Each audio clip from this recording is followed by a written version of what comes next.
Hello. Hello. Time for another Tuesday, and we're doing another Commodore 64 stream because I got a new Commodore 64 game for my birthday. So that's a thing that we'll be doing. I also pulled a couple other things up here just for different reasons. One is so that I'd have the show the box for Pecos Pete, if I can get it to show up well. And hello, Rayburst, because to me, like Pecos Pete in the game does not look anything at all like this. But still kind of some fun art. And they do have the vulture and the cow down here, so and the arrow in the hat, which is one of my, which is probably really the only thing in the, well, there's a couple of things in that first mini game I guess I like. And since we never did the milking cows, I thought we could probably do the milking cow game in there. So I have that all set up and ready to go. Well, it's gonna load more, but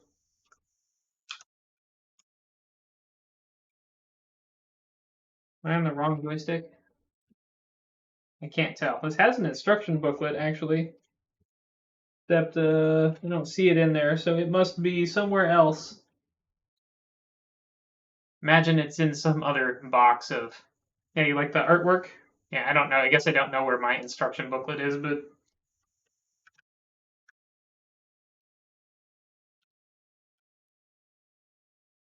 Huh. Yeah, this actually looks like it's not working for some reason. Let me double check that I didn't accidentally put this in the wrong machine type or something. Machine, model, nope, we're NTSC.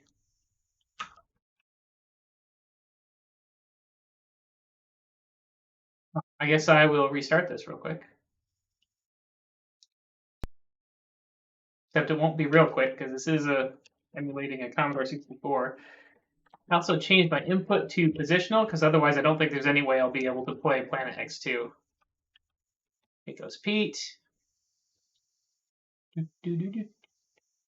Load, load, load, load, load, load.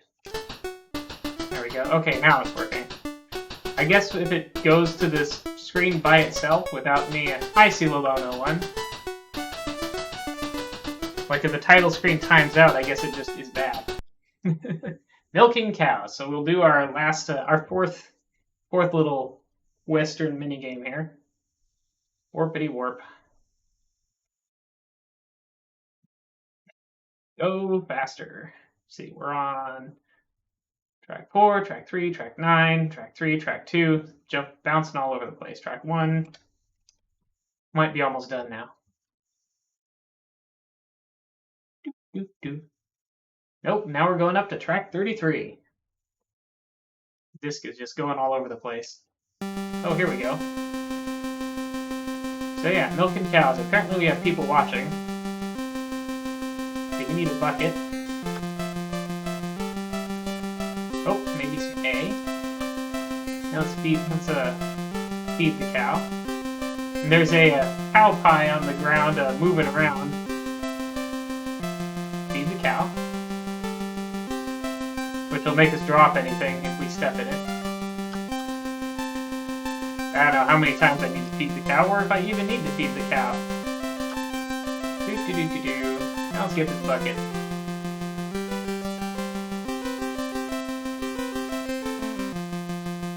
Is that good? That might be good. Now let's sit in the stool.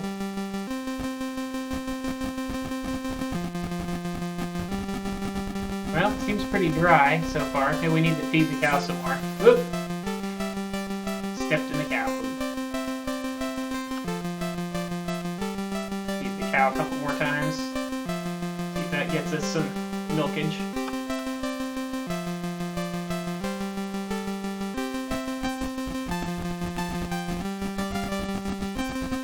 Yep, Ravers checked in before you did. Or at least the cow's not kicking me. Give it some more of this green-looking hay. I remember this hay looking more yellow, but maybe that's just a issue with it not being on a normal monitor.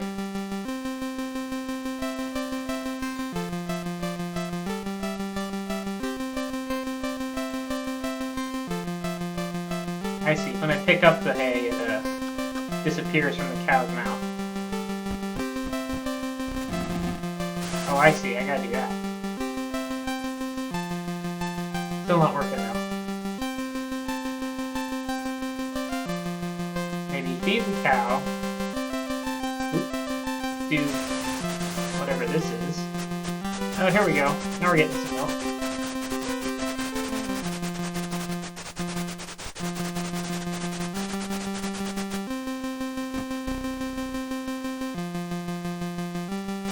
Ow! And we lost our milk.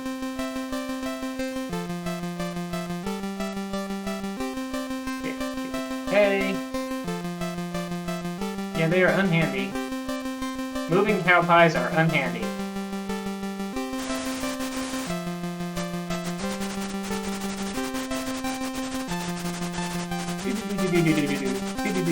But I guess it's better than having the cow kick.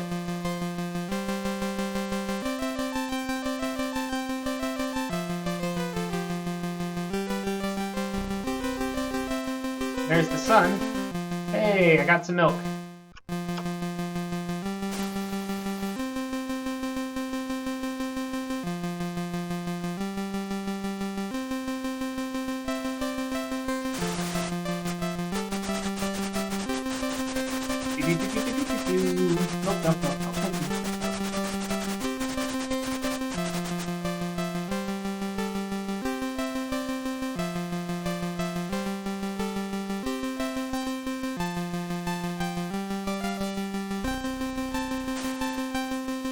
This looks to me like we're maybe in...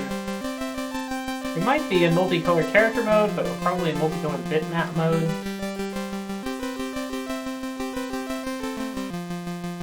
Hard to tell for sure what sprites are being used for other than the characters.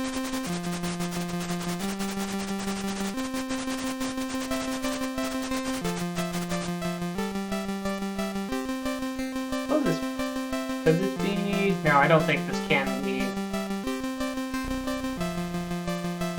high-res mode. High-res character mode, anyway. It maybe could be high-res bitmap mode. I don't see more than two colors used close together in any place, and I can't tell if there are non-cat pixels or not. Sure. Probably if I look real close for a while I can tell, but it looks like there might be some not... Yeah, I'm just not sure. Actually, up in the sky, it looks like there's some places where there are three colors in the same block. Those all look like fat pixels. Oh, we almost got our milk filled up.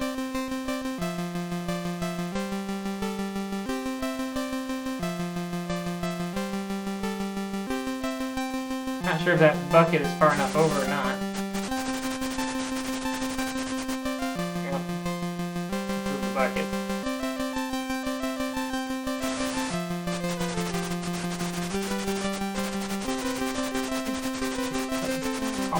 Cow's almost out of that mouthful, but not quite.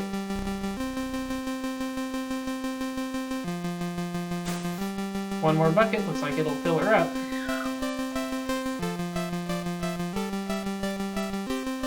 Okay. Not get in the cow pie.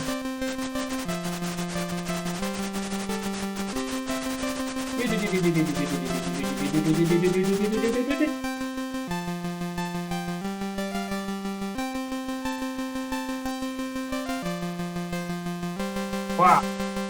Success.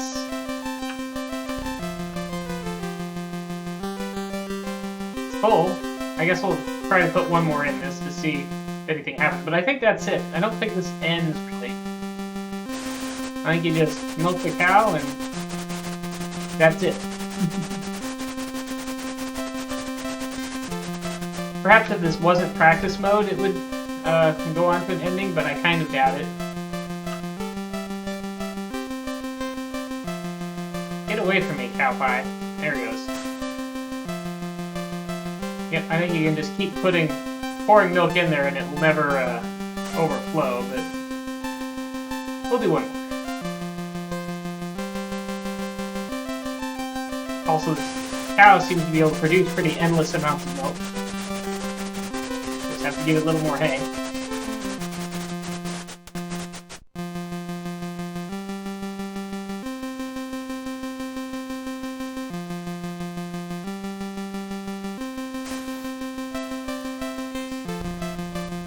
I don't think there's anything I can do with this.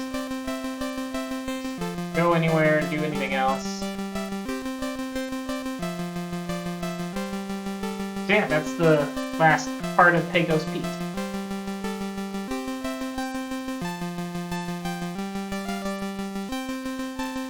Now, let's see. Now, last time I wanted to play Super Pipeline 2, which is on the back side of this disc, but I had apparently forgotten that it was on the back side of the disc.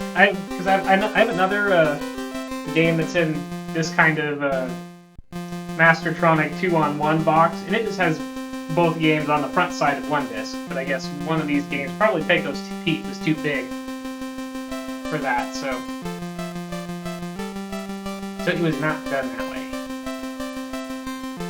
The keyboard shortcut for hardware is Alt F12. I'm not going to remember that. So we will reset our Commodore 64. We will put our let's see. Put our fake disk in our fake Commodore 64. So right now I actually do have a Commodore 64 floppy drive and Zoom floppy handy, so I could actually run stuff that I directly off disk, and I might do that for Koronis Rift because I don't have another way of doing it other than using some cracked version. But actually I wasn't able to find an NTSC disc version of that, and the tape version doesn't have the ability to replay the same Rift. So yeah. So my version is actually better if I could get it to run for sure. Anyway, what was I looking for? Pipeline. So Pecos Pete Pipeline 2 Side B.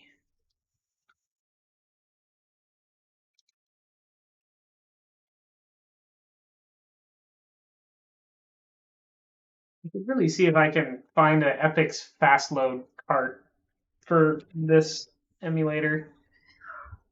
I used the Epix fast load when I was playing Planet X2 yesterday. I tried it on my actual Commodore 64, and it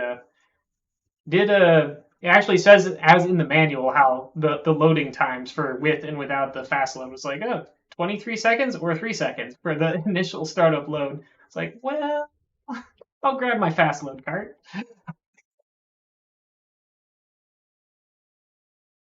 Loading Super Pipeline 2. I'll warp this forward at 10x speed a little bit. It's loading towards down to the middle of the disk.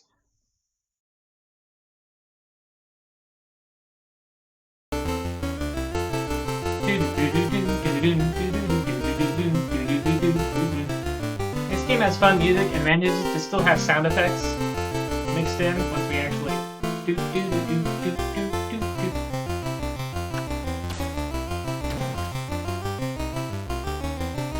Whoop. Oop, don't get killed by the caterpillar. I need to get my workers. Ah! Okay, got a worker. Workers, in addition to fixing damaged pipe, also are a handy shield. I can turn around and let the monsters kill them instead of me, and they'll just come back. So the goal for this is to fill up all the barrels on the bottom before either, without dying and without running out of water in the reservoir in that upper left there. Some of the also, and I believe the story is all of the tools in my workshop have come to life for some reason and are trying to sabotage me. That's all I remember from the story, but didn't get that one. Come on, guys, over here.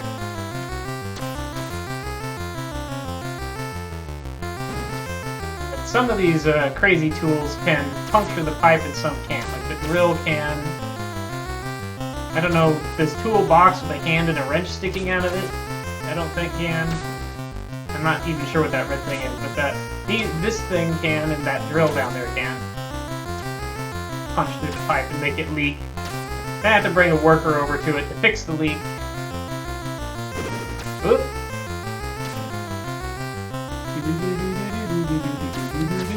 Oop, like that. That one on the bottom did. So the water kept running, but oop. Now I got one up there too. Okay, you fix that.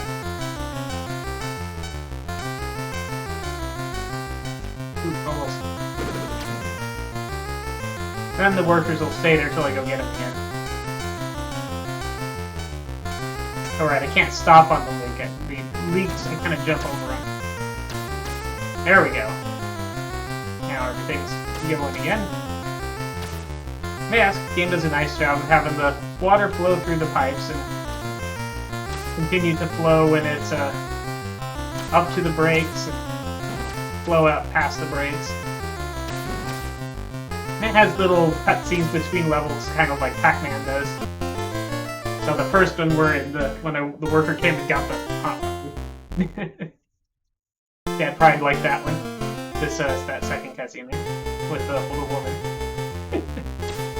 I'm going that way.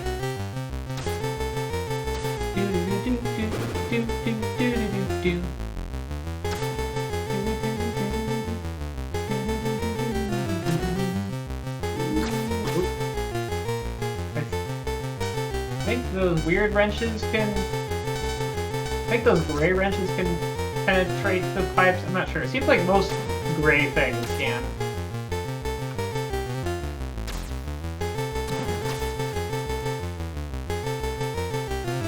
Well, that worker sacrificed himself to stop one of those, so get this pipe patched up before the water gets to it.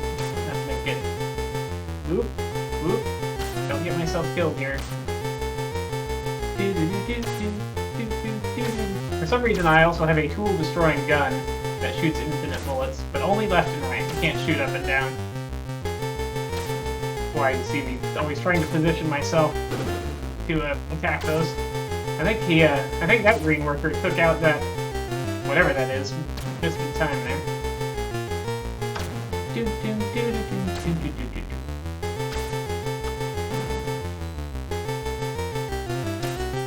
Looks like this might not be using any sprite multiplexing. We've got, I think it lets there be 4 tools on screen at a time, and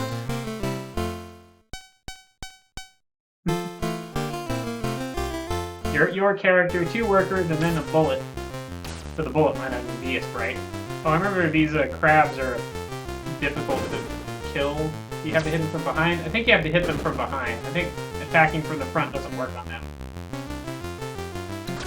Oh, those blue things also. I guess that's a circular saw? I don't even think I knew that before. Well, he's dead. Can't do anything about that. Fix pipe. Maybe I'll get into position to get this one. Ah! Oh, and he's dead again.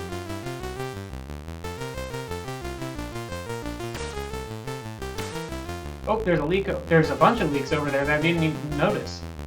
What happened? Okay, fix that. Now he's going down. Fix that. Ah, there's another leak. Fix it, fix it. Fix it, fix it. Come on, I need you. Ah! Get rid of that or I'm gonna have another leak. Oh, apparently the tools, when they're falling down from creating a leak, can also take out the guys. I think I'm gonna lose this stage from losing all the water at this rate.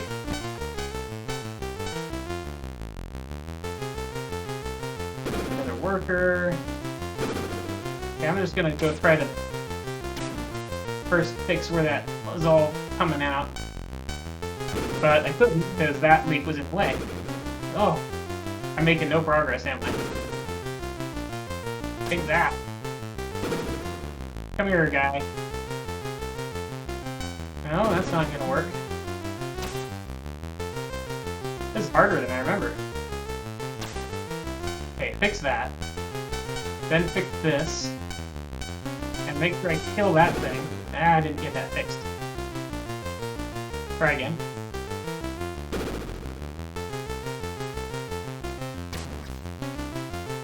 Fix that. Oh, he didn't quite do it. Thought he was gonna get it, but he didn't. Whoa! There we go. Make a small amount of progress. So let those go around the pipes that way.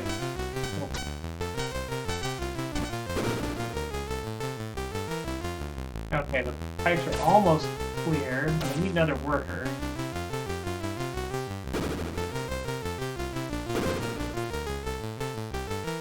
Okay, get this. Get this thing, and then we'll... Okay, you two. Let's,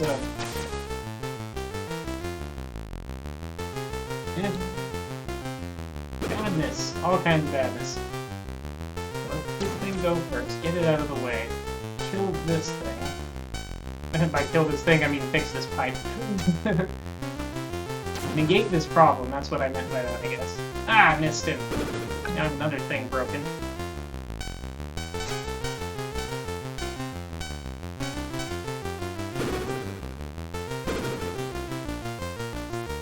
Okay.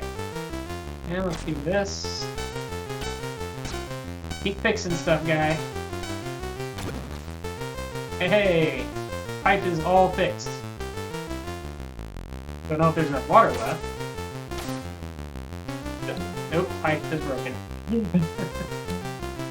Pipe is double broken. Come on, workers. Come back. Get over here. Fix this first.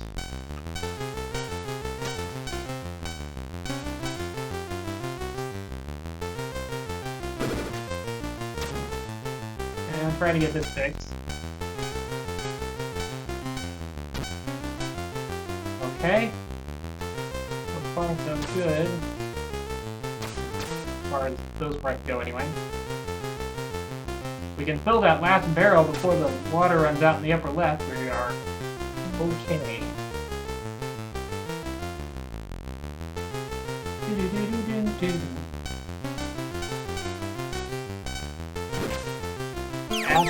Hey, we did it!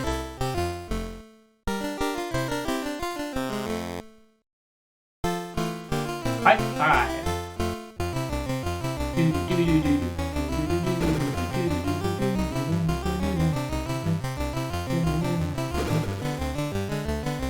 Ooh, now we got the nails. I think the nails also either can't be killed or can only be killed from one direction.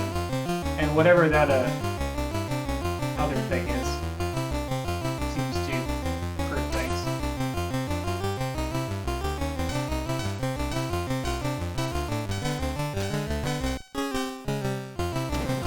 That thing can kill pipes, so we'll kill it. Yeah, can I get rid of the nail thing? Looks like maybe I can't, unless I can do it from the front, which seems scary. Otherwise I have to use workers to... Oops, I didn't even leave that worker. Oh, first barrel's starting to get... It's filling up now. Come on, worker. Haha! Got a worker.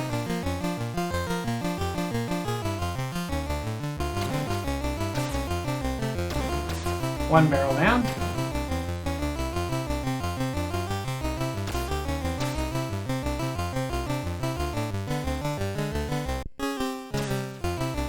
Here comes something that can break a pipe. If it wants to. Nope, not today. Things, we'll leave those nails on the playfield since they can't actually bust anything. Really want to sacrifice a worker for that, but oh well. Ah. Come on, worker. Oh well, that's fine. Got that pipe all fixed. Or not all fixed, but got those barrels all filled. X6. I hear the thing's moving faster now.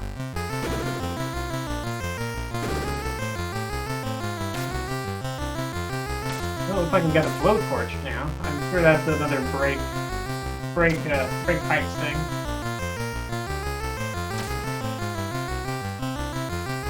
They go through, yep, they can go through right there.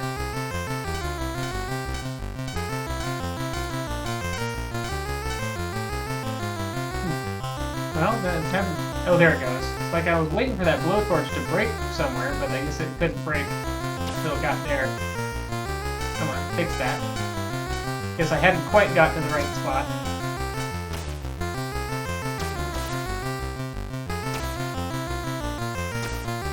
Whoa! Close. Dribble, dribble, dribble, dribble. A little bit in that barrel.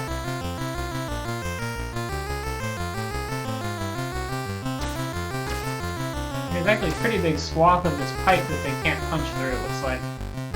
This whole long section here. Oops. Eh. Oh, in that bottom part, too.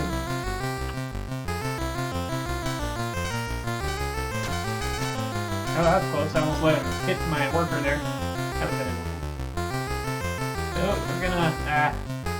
Oh, I need workers again. Come over here, guy. Ah, you got away from me. Ah, so did that one. Okay, this guy's coming the right way. Oop. Sacrifice the worker there to not die. And to keep the other worker working.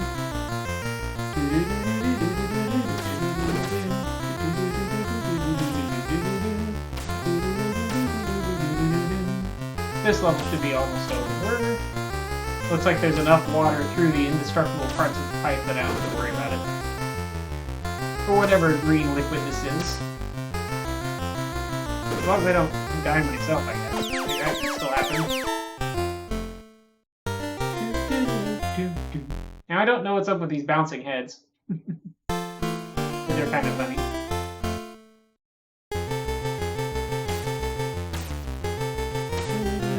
Might do one or two more pipes, assuming I can.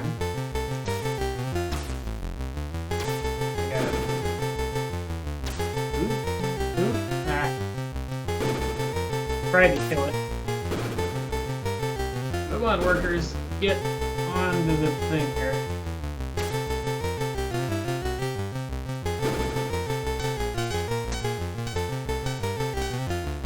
Don't like the lobster deals.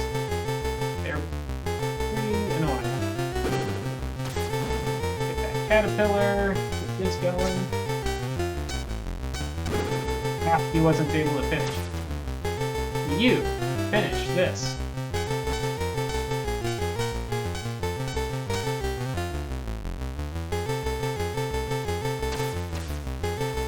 Missed one of those. He's gonna punch another hole in my pipe. Almost died there because I tried to go up a little too early.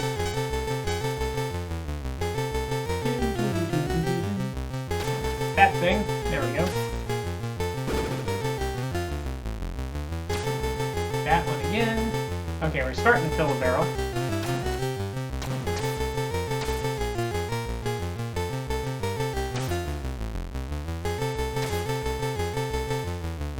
Okay, protecting our pipe.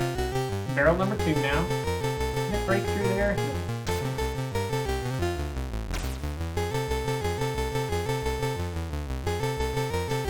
Oh, but I can break through here. Just barely saved that piece. Ah! Go, go, go! Get behind this lobster and shoot it. Alright, last barrel.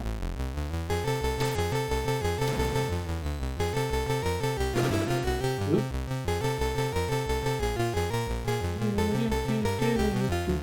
Alright. Done. To the pub. Except, oh, my character walked by it and the workers just walked it. Okay.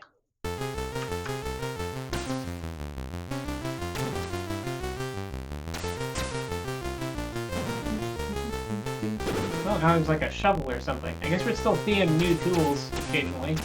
Tools/monsters.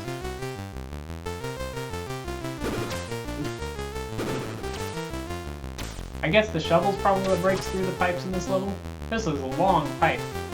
It's gonna be a while before the water even gets to the barrels.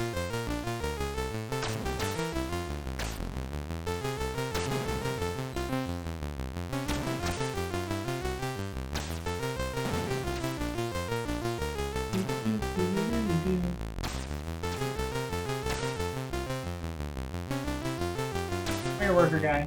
Or not, whatever. Whoop. No! Lobster turned right towards me. Oh, one of the shovels got through there. Okay, I need a worker. Almost got smacked by that hammered toolbox thing.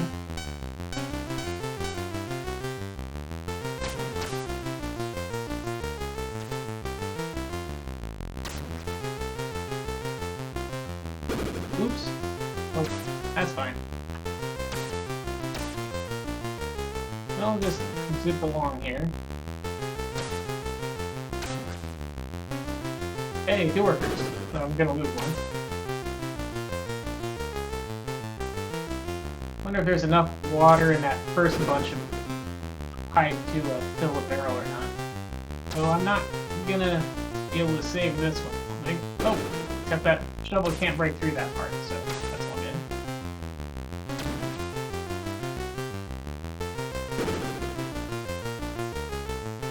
Just to get a worker again, though. Whoa! One barrel. That's a good start. Ish. One barrel and a bit.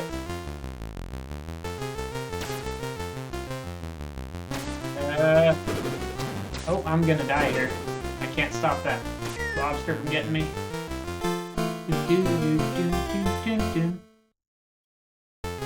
Oh, and I have to start the level over when I die.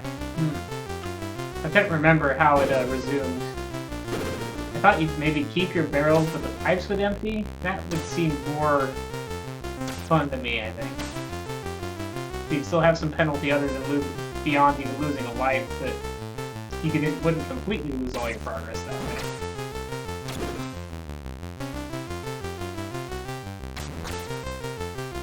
Anyway, I'm good on this game, I think. Let's move on to another one. Come on. Is it not Alt F12? Maybe it was Alt F10. Reset. No, Alt F12. Maybe it's right Alt F12. No, it just doesn't seem to work. Maybe the keyboard mapping I changed to breaks that or something. Yeah, I like Super Pipeline too. It has the music is kind of repetitive, but it has a few different tracks and they're not bad. They're just real short. And the little cutscenes in between each level are neat. All right, now gonna do some Skyfox. Be nice if I could get this to show up a little bit better. It's kind of got a cool box. Oop, that just makes me invisible. Let's see. Yeah, you like the cutscenes? They're fun. They're quick. You have to be watching or they'll go by and you'll miss them. But I'm gonna real quick tweak my settings here so you can see this. The Electronic Arts all had kind of pseudo album style releases. I guess not all, but a lot of Electronic Arts Commodore 64 games had these kind of album style cases. Some of them more album style than this. This is just like a single. This is just like a fold out thing. Some of them are more like actually an album envelope, and there are some that have like a trifold layout. This one though had to fold out because they have a comic in it about the game, which is kind of a fun deal. Did not have a very fancy manual. Here's my floppy, which for some reason does not have an envelope. I should probably scavenge an envelope for somewhere else. I guess it doesn't have an envelope because it's supposed to go in this slot here. But that seems kind of dodgy to me, so don't think I usually put it in there. It's just got this kind of purple on white trifold manual. Have a nice cockpit diagram though. Actually, I should be loading the game while I do this because this game will take about, even in warp mode, will take a little while to load. Rev 8. Let's see. I just got my image of this working, so I have it in a weird spot. Nope, not that spot. C64, tools, 64 copy, fixed. It's the only like versions of this I've found online, or it's like the PAL version, and it is weird. Has and the title screen doesn't work right. So I actually got my original copy to work correctly after a considerable amount of fiddling, actually.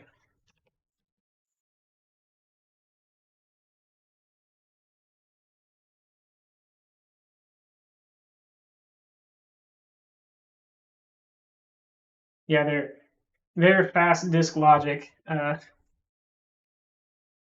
would make a bigger difference if they didn't spend like about 2 minutes doing copy protection checks at the end of the load or towards the end of the load.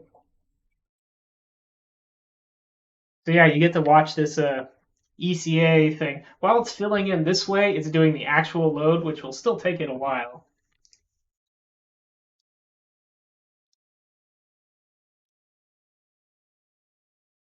So while that's going, actually I'll leave this off and look at the back of this as well. It has some nice screenshots, some tanks.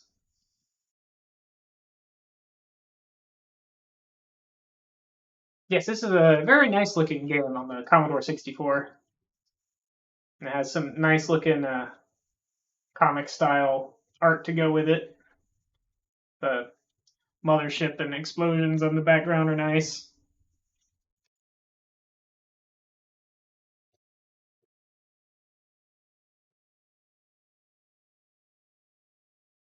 Now, one thing I don't know is how my F keys work in this control mode, so that might be a little exciting.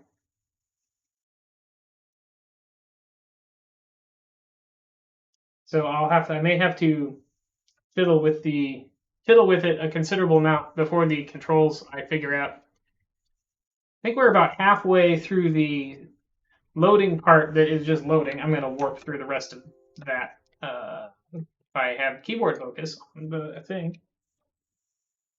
There we go. Now it's doing the copy protection checks. Should be about done with those. Here's the title screen. Oh, by the way, we're going to load some more now.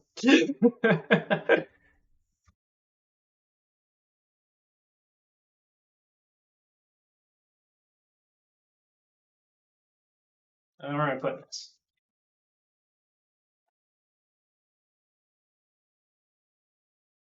I kind of want to keep it out because I don't know that I remember all the. I think I'll have to look at some of the controls. Actually, I guess there are alternatives for the F keys as well. Oh, here's the other title screen.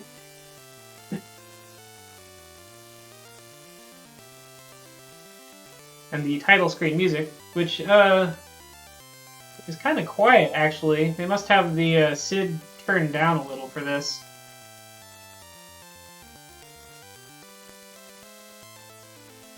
Now I will put this disc in the slot for it.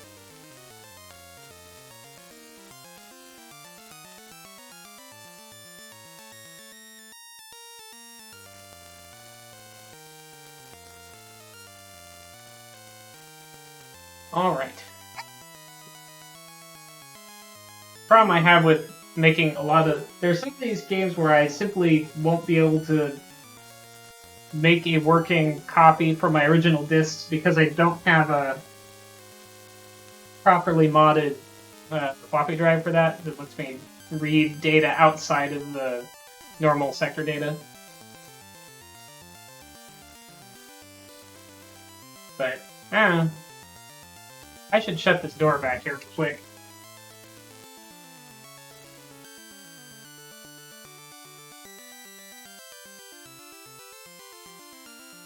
Alright. Now let's start playing this game. Before I actually hit start, joystick port 1. There, joystick port 1. Alright, we got tank training, plane training, high-low training, combo training, and then the actual thing. Small invasion, full invasion, massive onslaught, and then some different things. if their menu glitches a little bit because of the screen mode changes that they're doing. But let's do small invasion and leave it on the easy difficulty.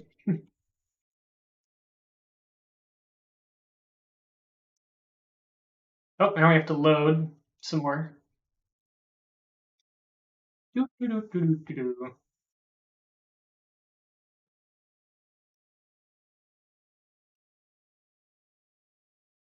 can see down here the red light is for the light that's normally on the floppy drive, and this is showing where the what track it's the head is at. So yeah, here is our tactical display. We can see our computer.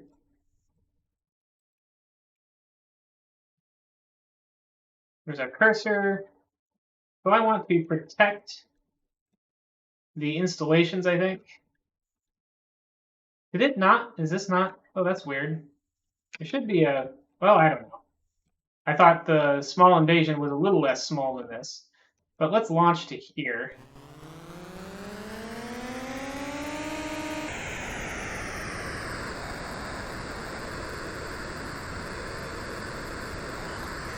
Okay, so I used numbers to set my speed. Let's go shoot some tanks.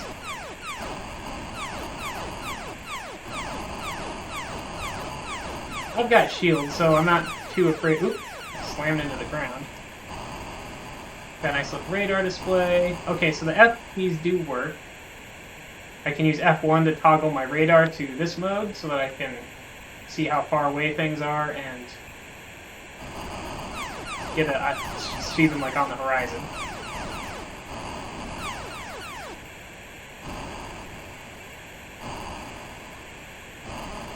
I forget which one of the meters is my fuel and which one is my shields.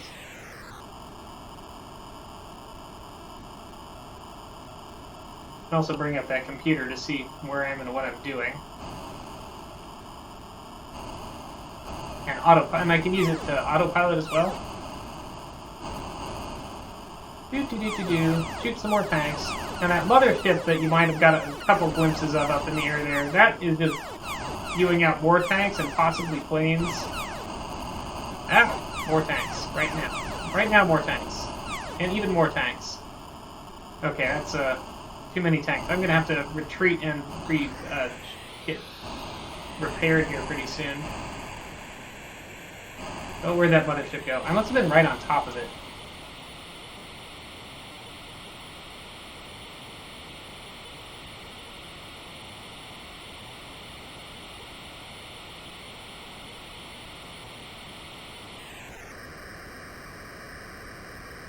Before I retreat all the way back, though, let's take out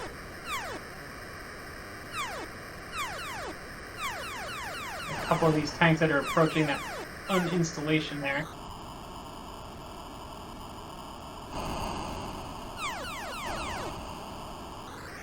Okay, go up a bit and then autopilot back to.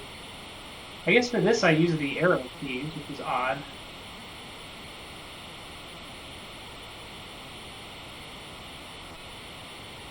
Come on. Also a bit on the slow side.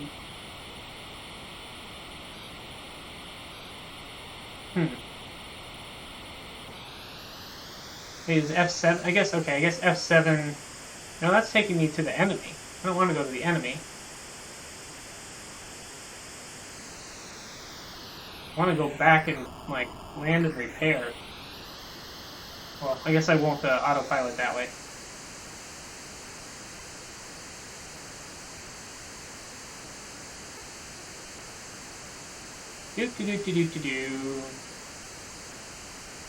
Says there's 15 tanks, 0 planes, and a mothership.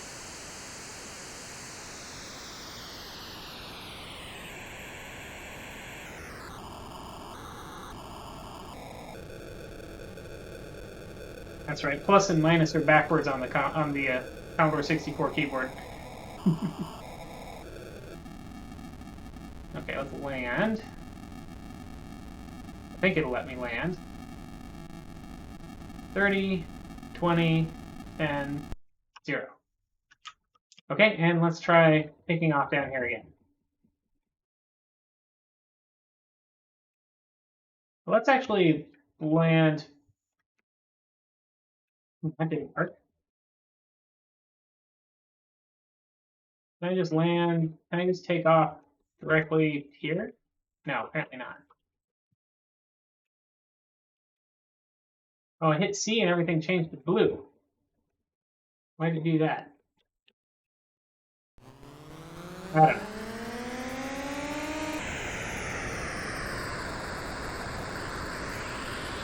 Okay, well, autopilot should take me to the nearest enemy, so I can clear out some of those tanks this way.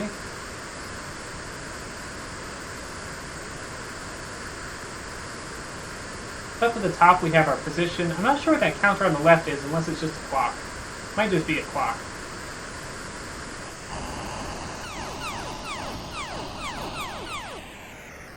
There are a lot of tanks right here. Pew, pew, pew, pew!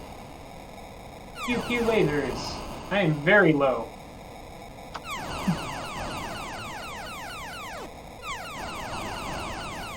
I don't know if that's feet or meters, but either way, it's really low.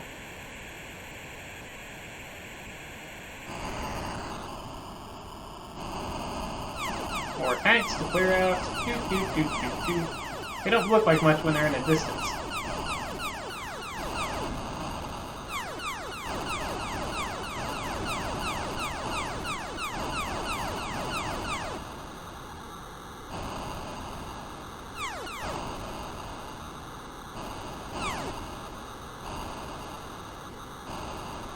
Guided missile armed. Fire missile and some lasers. Did I get it? My shields are low again. Guess I didn't get it. Come on, take it out. There we go, mothership down.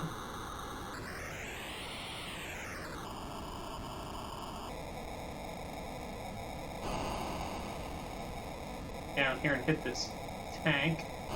I can't see for some reason. Oh, I guess now I went over it. Also, it's not reading the F keys when I'm pressing a direction on the joystick. I don't know if that's an emulator problem or if that's a hardware problem, because this is using port 1 for some probably not good reason. The joystick port 1 does interfere with keyboard inputs as well. Yay! Small invasion. You won! Aseniki. Destroyed 65 tanks. Okay, let's do a full invasion, just because there wasn't any air stuff. There wasn't only tanks, no planes.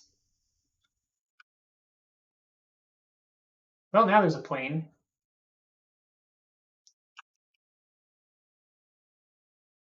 Let's see. Now, how do I launch high? Use joystick to select low or high. How do you use joystick to select low or high?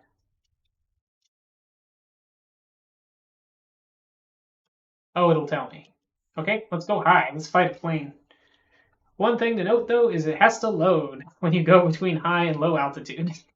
So let's load some more.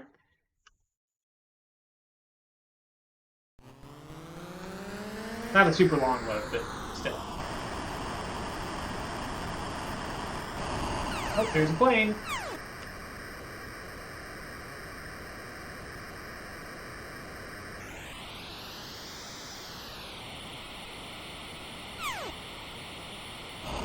Did that say launch detected? That's probably important to know, but... Where is it? There it is. Get it. Okay. Let's look at our computer here. Yeah, let's go get that other plane. Oop.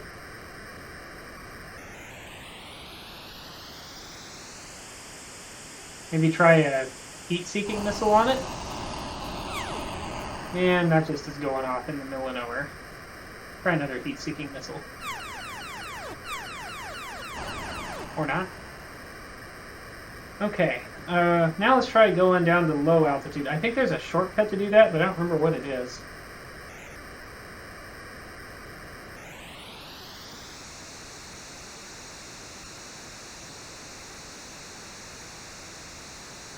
D.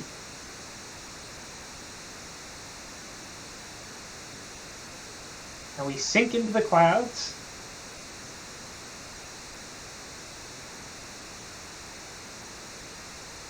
And then we load. It's loading now. I think there's a setting where I can have it make the disk loading sounds like it was like the physical disk drive makes. I should turn that on when I'm not using a physical disk drive.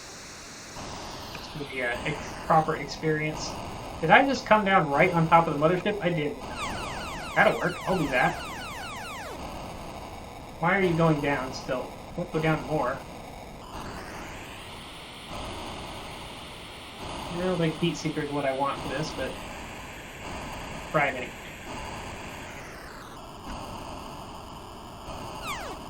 No, not Heat Seeker. I want a radar guided missile.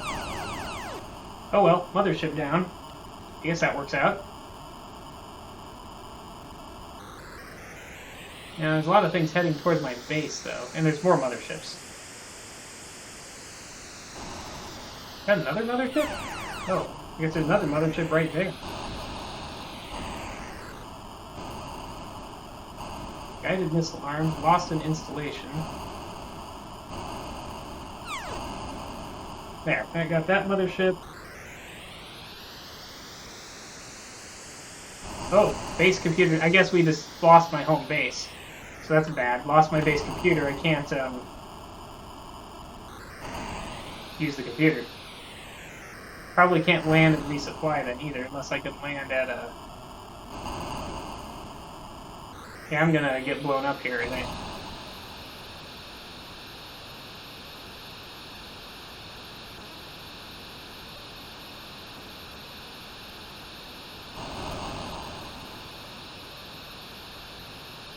Launch detected. Installation destroyed. Yeah, we're not doing well this time. But we got to shoot some planes and stuff, so... Kinda got to see some things. 1 or 2 more hits and I'm gonna explode. I think. Not looking good for my ship here. Not looking good for the Skyfox.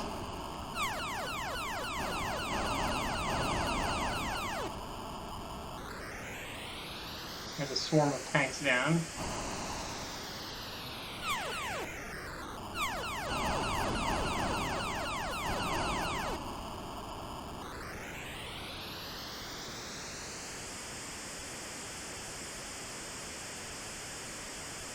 Do-do-do-do-do. I guess the autopilot can still figure out where we're going. There's another installation destroyed, which might be all of them by now. If there's any left, there'd only be like 1 left, I think. I only have so much fuel left, too. Oop, hit the ground again. Still not dead, surprisingly. Wonder if that spot over there is another mothership. Nope, I'm toast. Almost got the I think I almost was getting towards that mothership, but...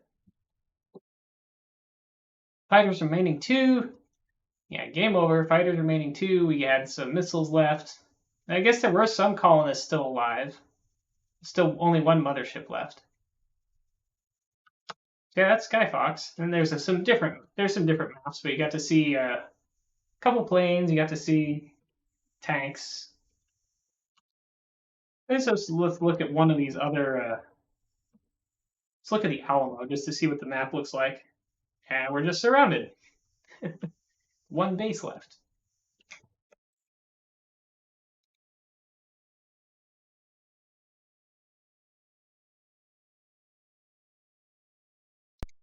Hard reset.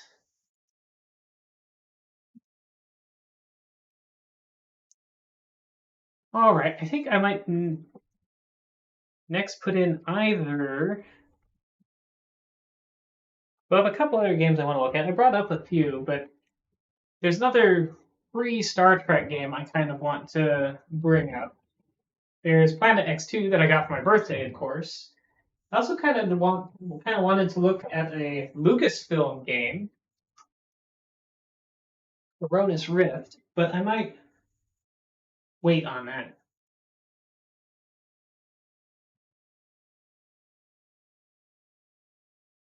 I think I'll wait on that one. We'll do our Star Trek one next, and then go back, and then go to Planet X2. I think I need to find the correct Star Trek one. I think it's a one-step. Yeah, this one. Can I just drag and drop this on here? I can.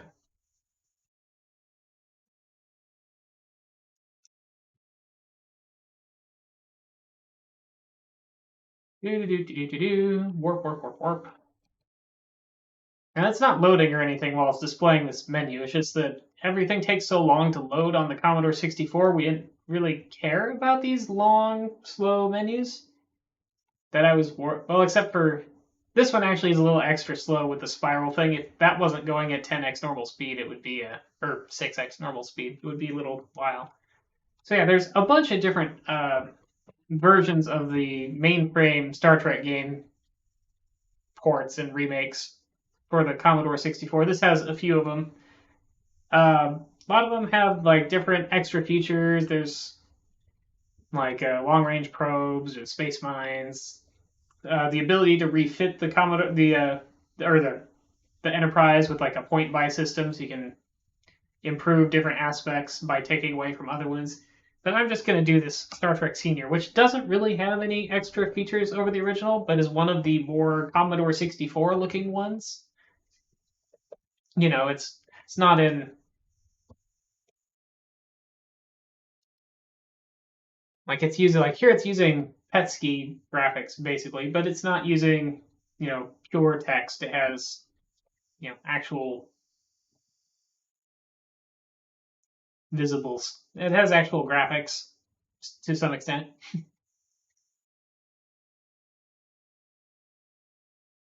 Load, load, load, load, load, load.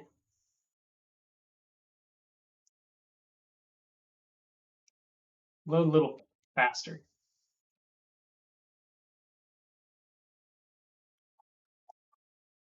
7, 6.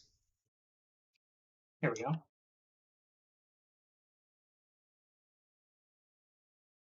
Wait, what's it doing now? Ah, space, the final frontier.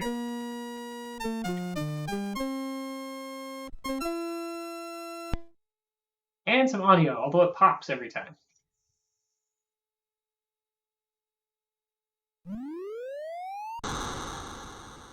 Or I guess not every time, but it popped at the and here it's changing the character set a little, so we have fancy Star Trek looking numbers. Priority message to the USS Enterprise. Code 2. 34 Klingon warships have invaded the Federation territory you are patrolling. Your orders are: destroy all enemy ships before they attack Federation headquarters on stardate 3635. This gives you 35 days. There is one starbase in the galaxy for repairing and resupply. One? Only one starbase? We're going to probably lose this time. Mission begins at Spike 4 combat area. All hands battle stations. Shields dangerously low. And wow, there are 3 Klingons right here. Let's raise shields by quite a bit. Short range scan. Okay. So it's going to take me a lot of phaser power to take these out at this range. And the starbase is not in range. No idea where it is, unless my library computer can tell me. Enable library computer.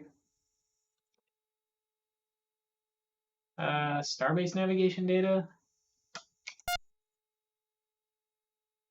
I guess that doesn't tell me where more starbases are. So I do have a tractor beam in this one, so I can theoretically move the Klingon ships. Photon torpedo data. So yeah, 0.42.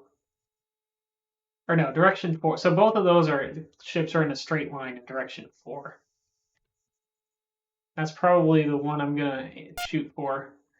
I don't see any space mines between me and the Klingons right now. One thing I could do is maneuver myself so that there's stuff between me and the Klingons for if they fire torpedoes.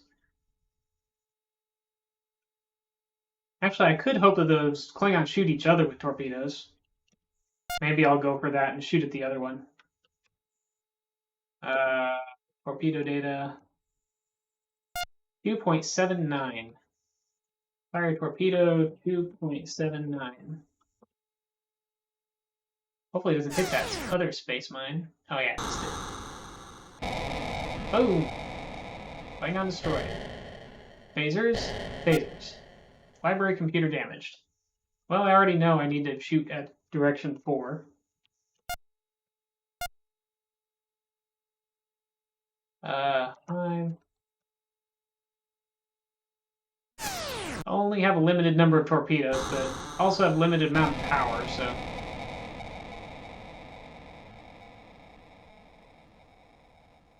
Ooh, he missed. It would have been nice if he'd fired the torpedo sooner and he'd hit his buddy instead of me. Okay. Now let's go find another Klingon.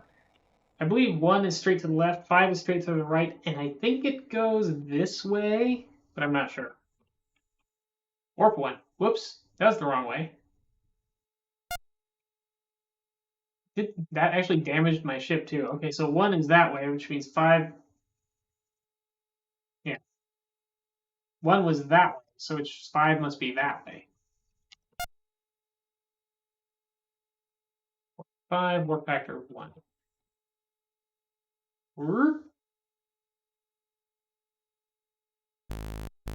Long range scan somewhat prepared, I guess. Oh, hello, Klingon ship that is right there. Fire phasers.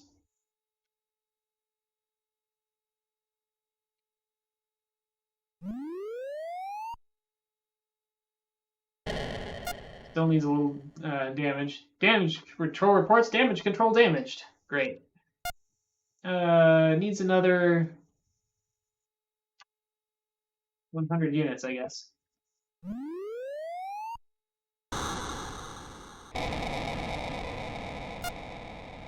All right, let's see what's working on my ship.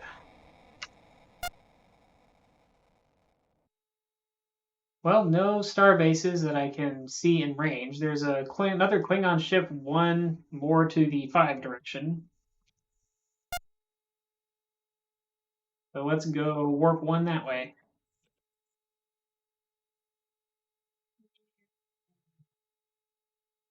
Damage control repair completed.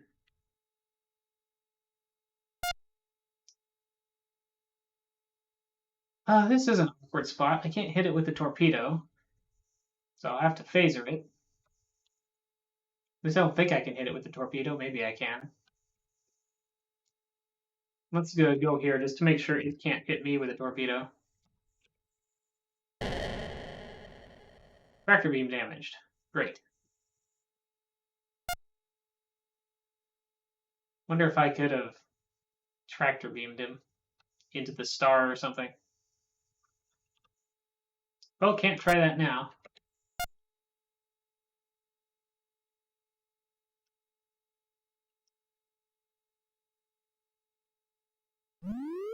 Gonna use a lot of my remaining power, but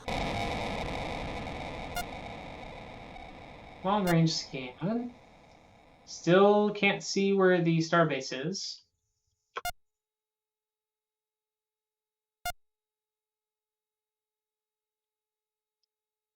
So yeah, 5 is that way. Let's see which way 6 is. Okay, 6 is down, so 4 would have been the way I wanted to go. So if 6 was this way, and 6 is this way, and 5 is that way, this must be 4. And then 3 is up. So let's go 1, 2, 3 from like 3 o'clock, 2 o'clock, 1 o'clock.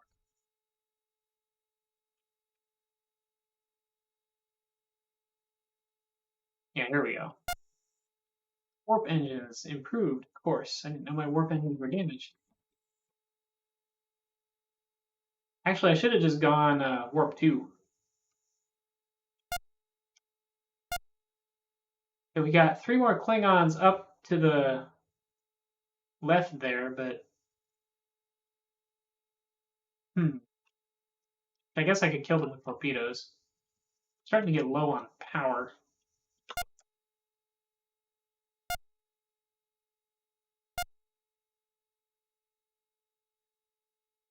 Let's see if we can't maybe luck out and find the starbase somewhere. Not here.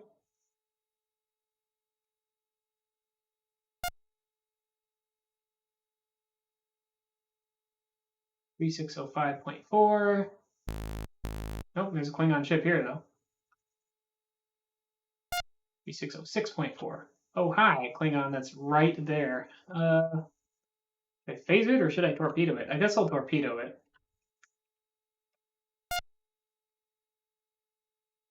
So that's, we decided it was 1, 2, 3. 3 is straight up.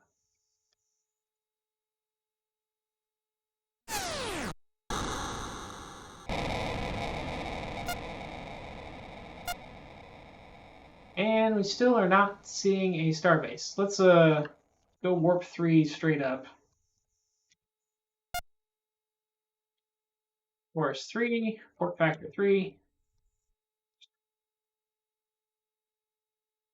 My phasers got damaged for some reason. Well, I see a lot of Klingons in the area, but no starbases. All right, let's go to the right.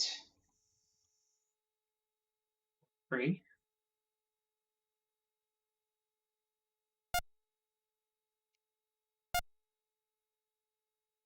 And we'll do that again.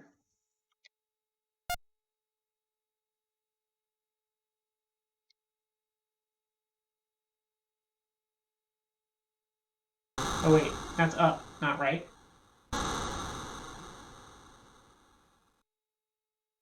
Space mine hit, shields damaged. I guess that also killed me? I don't know.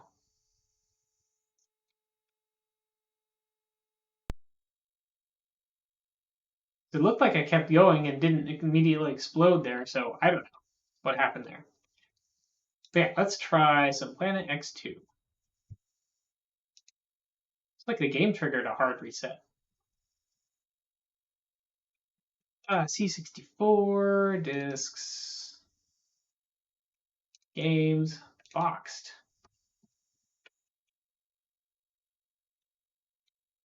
Did I not put that? Where did I know I made a image of that. Where did I put it? Apparently I didn't put it anywhere sensible. Maybe I didn't move it into a subfolder yet. Oh yeah, it's just in my root Commodore folder.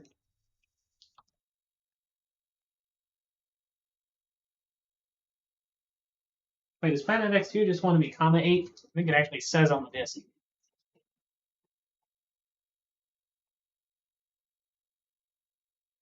Oh yeah, it's comma 8. Yeah, Planet X2. Of course, Rayburst and Lone all one have already seen the nice, fresh-looking disk, label, and simple startup instructions, and the very nice color manual that includes a memory map of the game on like the second or so page.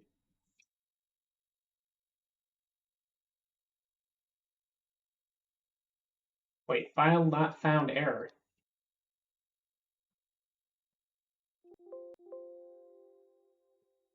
How file not found error? Did I not actually attach the disk image?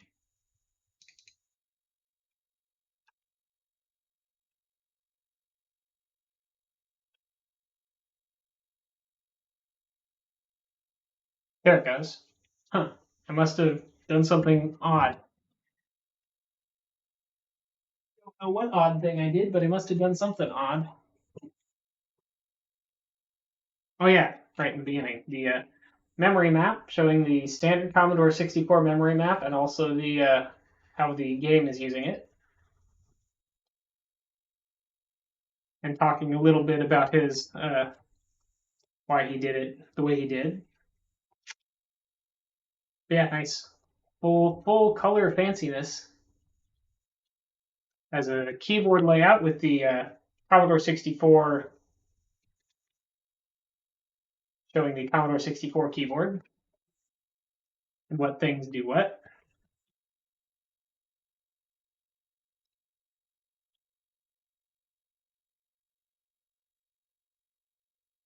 Okay, I think it's broken. This might have an auto start routine that doesn't work if anything has happened other than the load request. But I don't think it has an auto start, so I don't know what's going on here. Oops, not left paren. No.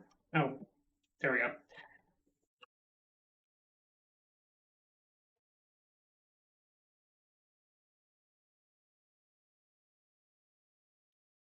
Doop, doop, doop, doop.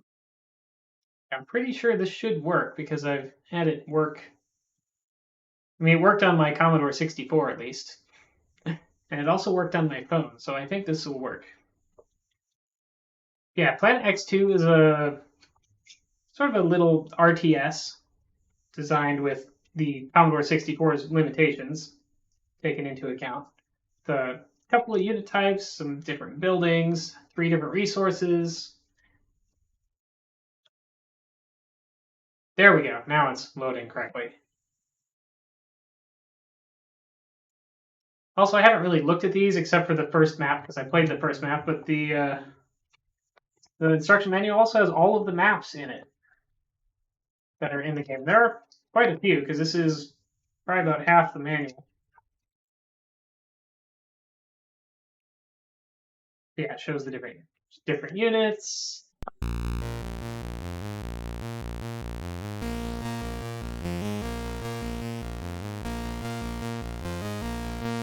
Unfortunately, I guess he didn't have enough memory to include all the music that was made for this. He made more music, and I guess I have it as part of the download, but this has the one main theme, I think, actually in the game.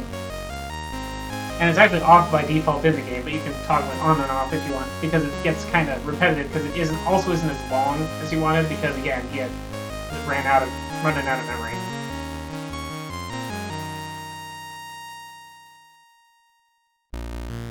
Alright, I've already done this River Divide map, so I'm going to try a different map. Now for difficulty, there's easy, where you start off with a lot of resources, medium, where you start off with a little bit of resources, and hard, where you start off with basically no extra resources at all. So I haven't done this map, and I've only played this game the one time, a map on a real Commodore, where the keys are actually all correct.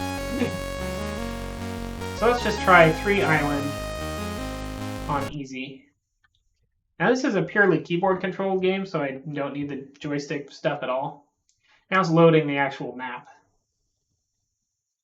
Once that's loaded, it shouldn't have any more loading to do while we play. So down, let me see. I think you can see my mouse pointer. Down here is so you can have up to 10 units, and you can select them just by pressing the number key that they're on. This little guy is a builder. Oh wow, there's a lot of trees. Can I pick up a tree? No, I cannot pick up a tree. And this little thing here is my factory. And I have no idea what anything is. These different rock-looking things are resources. This big white one is a better resource than some of the other ones. Actually, right, I'm playing on easy, so I don't need to do stuff with resources just yet. Let's make a couple of tanks first and put them in sentry mode around here. I don't know where the enemies will be coming from, so let's just make a couple tanks. Oop, what am I doing? Put them around here. And I could scout with a builder, but I'm going to scout with a tank. I need to find a place where I can build another factory, probably. Or a few factories. I guess I could build a factory in this space right here. Let's follow this road-looking thing and see if it goes anywhere. Okay, there's an edge of the map. So I seem to be kind of on the right side of... Oh, here's some... So those crystals are the best resources as far as minerals go. They give you a lot and fairly quickly when you process them. I have to bring them back. Well, I guess I can build a bridge to those minerals over there. There's also should be some methane geysers somewhere that I can use to get gas. There's another resource. It looks like I'm on the right side and I'll need to build a bridge to get over to the left. Also kind of towards the top of the map. I'm not seeing any methane geysers on this little island. I already forgot the name of this map. Did this map say it was islands of some kind? I don't know. Okay, I don't see any methane here. You can also build solar panels to harvest energy, which you need for a little bit of for various things. Yeah, it looks like I'm going to have to...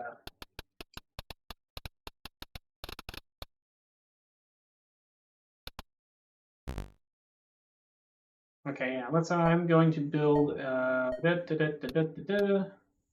Let's drop this boulder off and start processing it.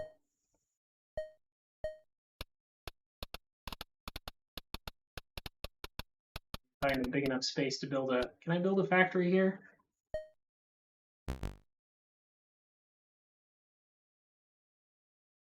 I guess it'll let me. With two factories, I can have one processing resources while the other one is building a unit, or I can have both processing, or can be building 2 units. A lot more flexibility that way.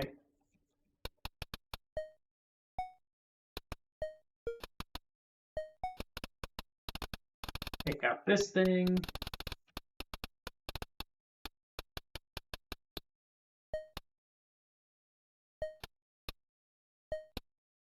Oop. Drop off, not pick up. Keep hitting the wrong plus.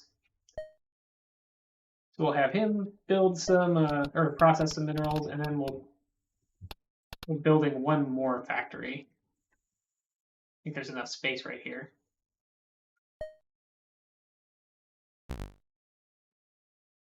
Then we'll start working on... I wonder if I can blow up that tree.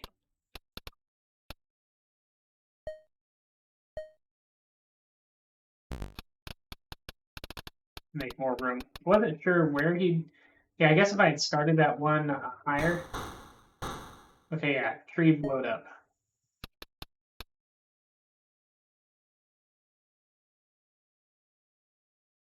Blow up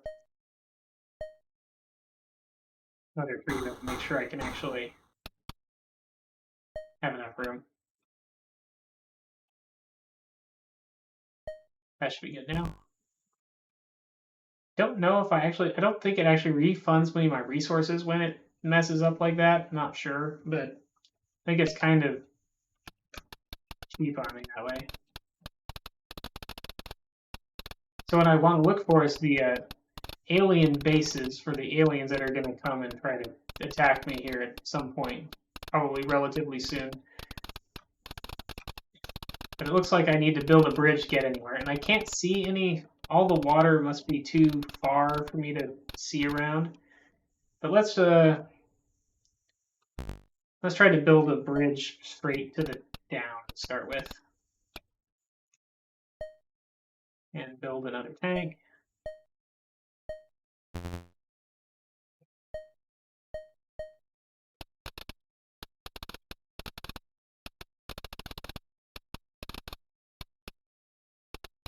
I don't know where I'm going. Let's just build a bridge down.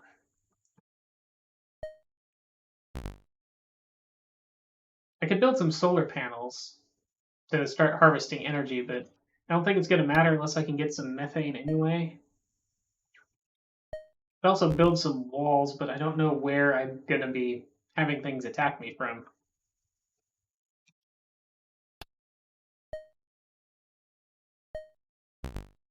So I'm not sure what I would want to wall off. And there's already a lot of trees as sort of general barricades.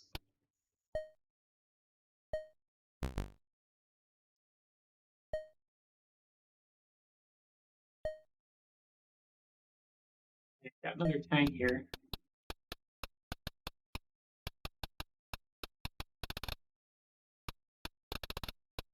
I'll put this tank over in between these two buildings and build another tank. Build more bridge, and we will try to get some more resources to process here.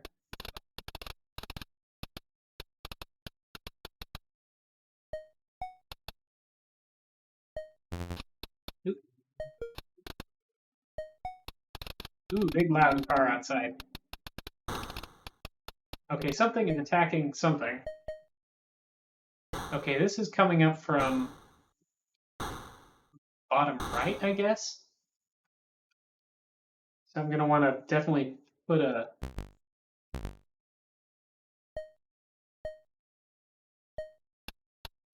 tank over in that direction.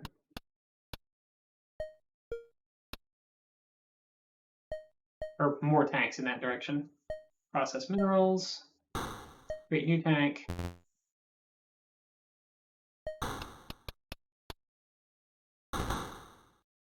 Because that other tank just got blown up as well. Let's move this tank down to also help this tank out.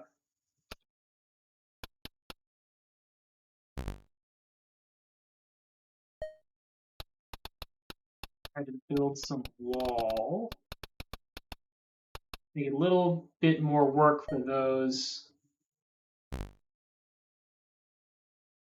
creatures to get close enough to actually hit my tanks. While he's building that, we'll also keep building the bridge down here. Oop, here comes a... I want to keep my builder out of range because the builders are pretty weak. My tanks have longer range than the aliens. Well, at least than the basic alien scouts there. So they have the advantage when it comes to... Oh, I can't build because there's a thing there. I guess I can build here and then build... Or I could probably just have my tanks blow away that section.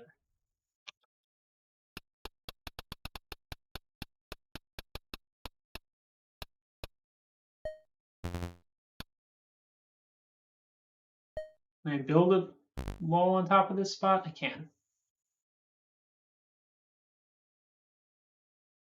Okay, I think we'll call that... Yeah, I guess I'd leave the dead... I think I can shoot the dead bodies more, and then they'll be gone, but... Okay, let's try leaving this like that. Maybe pick up another boulder here and process it, because I think all my things are done processing now.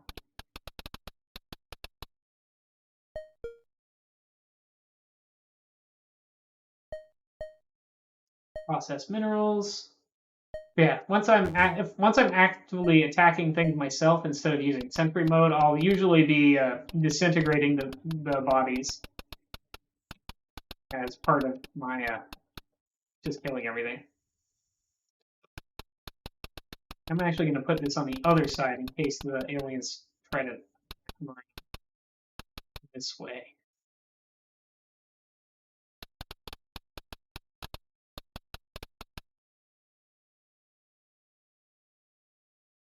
Yeah, let's put that there. Now I still don't see land over here, but I'm sure there's some somewhere.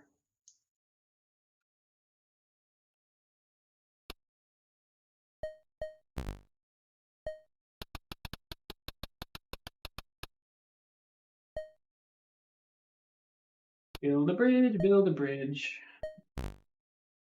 Oh yeah, there's some land. I can see some land now, barely.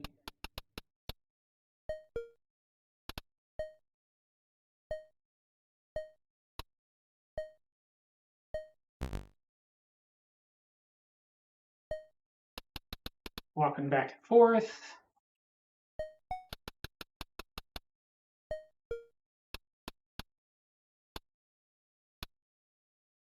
Now let's build one more tank here.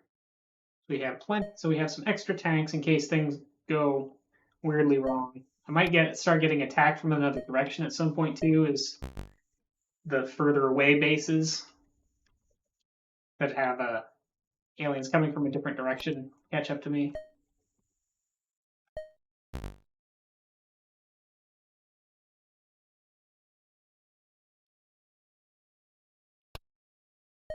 So having more tanks will compensate for not having walls in those places.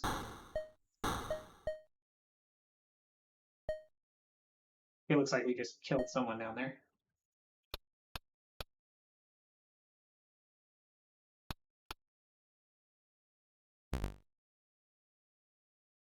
Lots of tanks for now.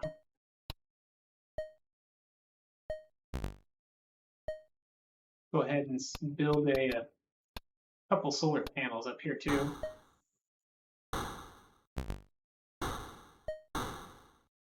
Yep, they're just shooting down there. He's stuck.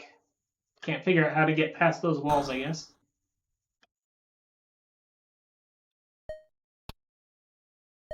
Let's build our bridge that way. Oh, he's still building the solar panel. Oh, it's done.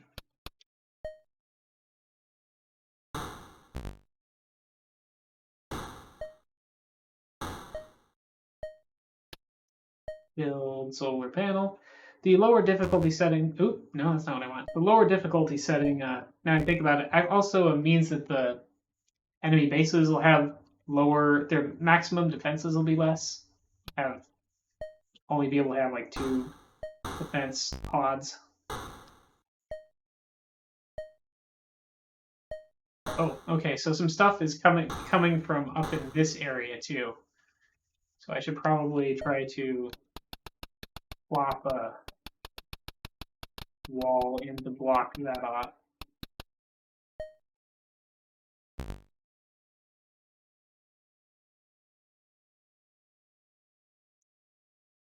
Hi, Sloppy Sunday. You might be interested in checking out some of the stuff from earlier. Oh yeah, my birthday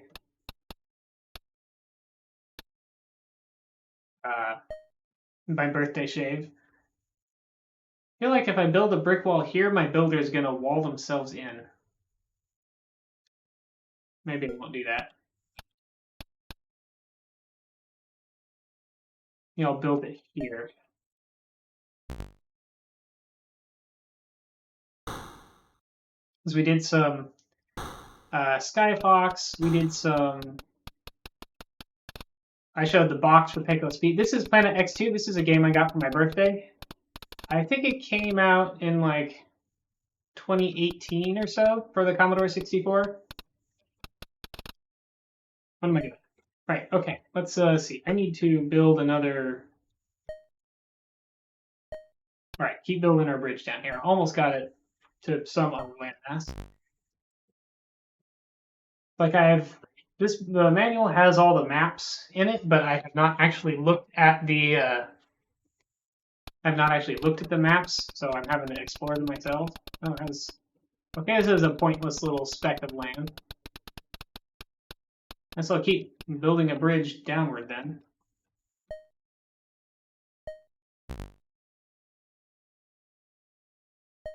Get some. See, that factory's probably. Oh no, that factory's still processing minerals. Let's go ahead and get another factory processing some minerals. Got this big old crystal I can still process.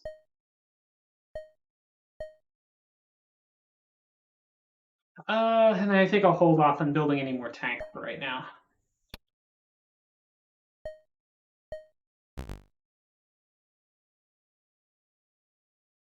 So I know there's aliens coming from the south somewhat.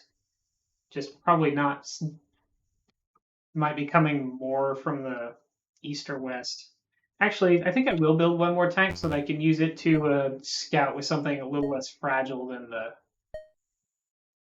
builders, and see where these where this particular line of and there's also these aliens coming from the west here.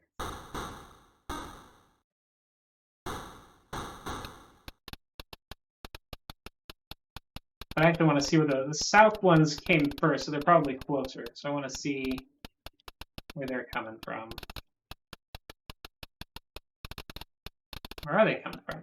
Are they coming from the southeast? I only saw the one approaching here. I have that tank in sentry mode, so I don't think they'd be going by that, or they'd either be killing it or they'd be killing them. Oh, hey, there's some methane geysers. 241 by 41. Let's go build some gas extractors there. 241 by 41.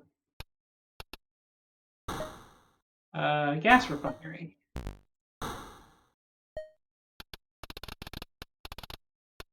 Now I'm on the east edge of the map, so I don't think anything's gonna anything coming up through here. I think I would have bothered my sentry tank there. So okay, here's something coming through the water. They have a little shorter range than my tank, so I can kill them as long as I stay at longer range here. Yeah, so maybe they're more to the west.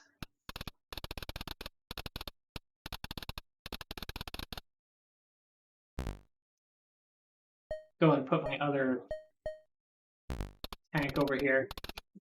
They swim slower than they walk, so if I have a couple sentries here, they should be able to kill them before they get into range of anything important. I'm going to keep building south through here and maybe also build a bridge down. I can't really build a bridge diagonally very efficiently. Kind of a tower defense, kind of a... I mean, this is kind of the level of RTS that you can do with a C64. So there are enemy bases that I'm trying to attack. It's not just defense. I just need to find them because they seem to be not on the same landmass as I am. And I have minerals to harvest, gas, and energy. Energy just comes from making solar panels. And yeah, I can build walls and tanks, and I can put the tanks into a kind of turret mode where they will shoot without my intervention. But oh, I can turn the music on. Then we don't get sound effects.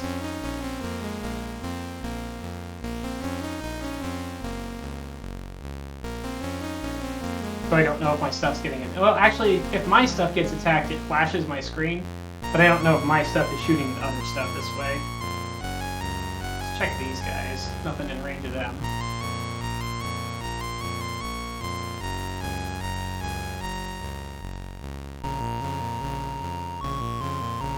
Just in the interest of making this go more quickly, I might look at the map and see if I'm actually making bridges that go in any useful direction.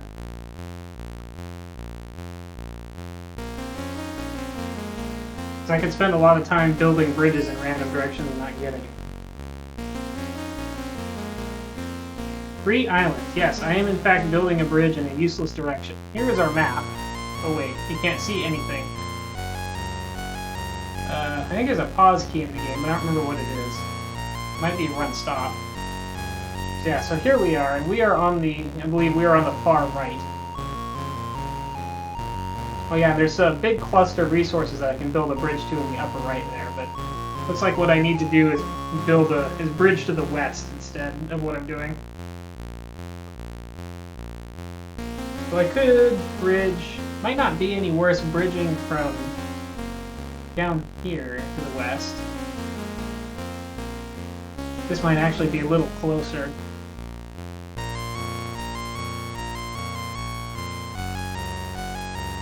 Than going straight across from the landmass. Oops, not one, F1.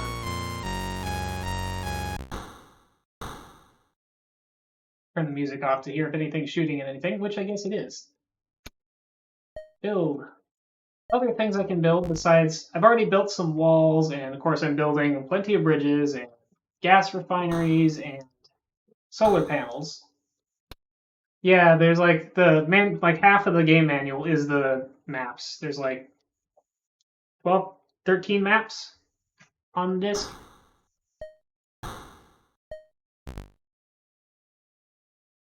Yeah, game manual has all the maps. And all the units, how much they cost, how much damage they do, how much health they have. Let's see. Let's go ahead and process. I'm actually getting low on minerals. I should go get more.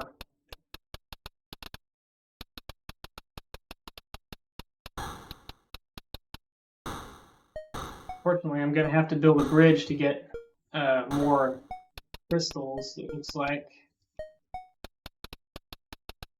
Unless there was another resource deposit I forgot about. I think there is a smaller resource deposit.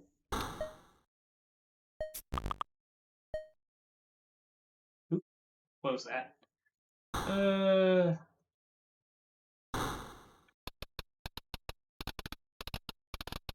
There was some resource deposit over here. Yeah, there's nothing good there. The small pebbles don't give that much and take a long time to process, so they tie up a factory a really long time. I guess I'll build a bridge over to these.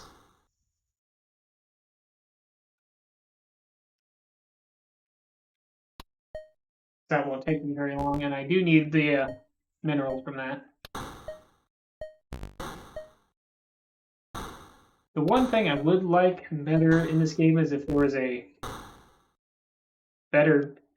way to, at least build bridges in this direction until I tell you to stop or something like that. Or so many number of times or something.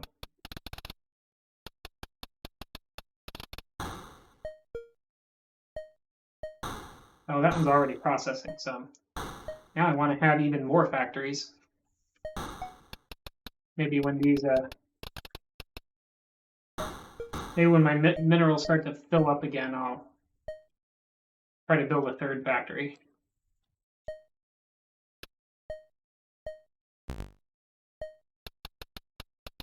But 3 factories, all processing those white boulders, should get me resources at a decent clip. And then I can also go ahead and grab those crystals from up there. Build bridge. Build bridge. There. And I should be able to get any of those crystals, which are the good minerals.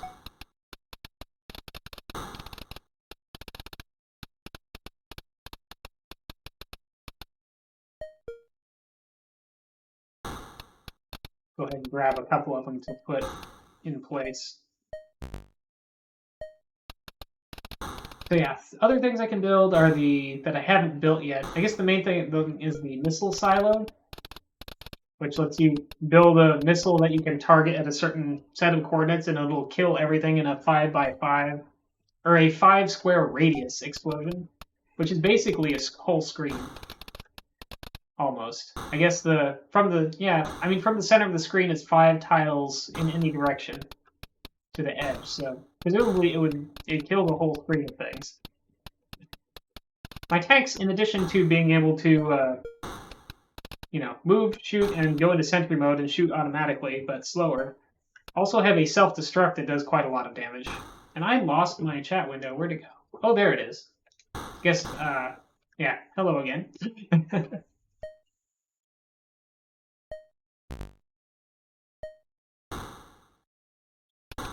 Yeah, I might need another burning through energy a little faster than methane, but I guess I'm not really burning through it that fast, so.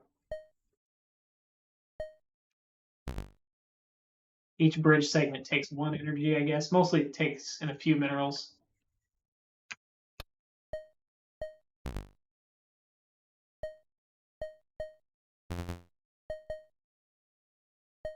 Do. Aha! Land. Land ho!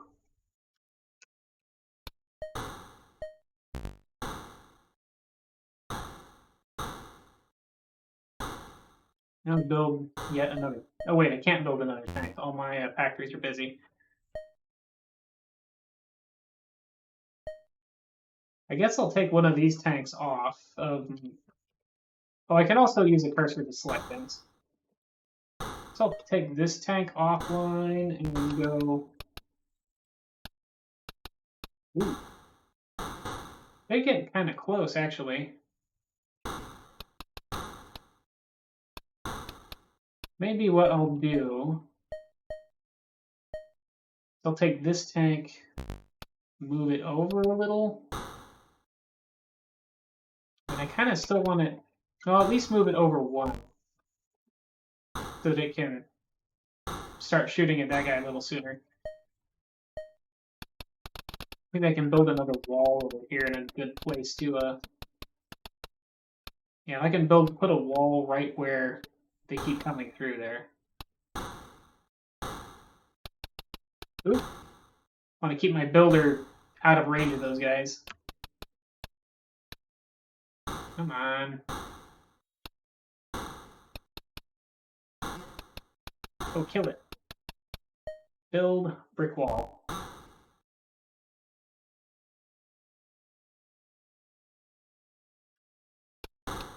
Yeah.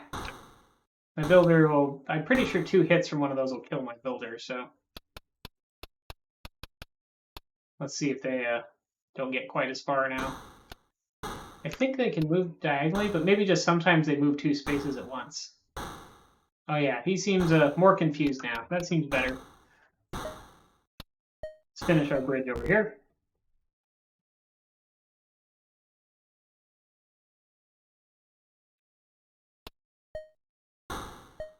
Yeah, this game actually uses high-res character mode for all of the graphics, pretty much. I think there might be... I don't know, I don't even think it uses sprites for the projectiles. All right, we are through. Let's go bring a tank over.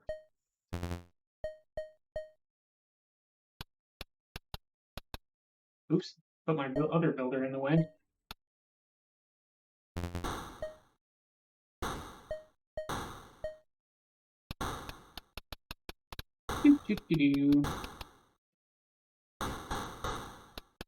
Yeah, see, if I blast the corpses get disintegrated.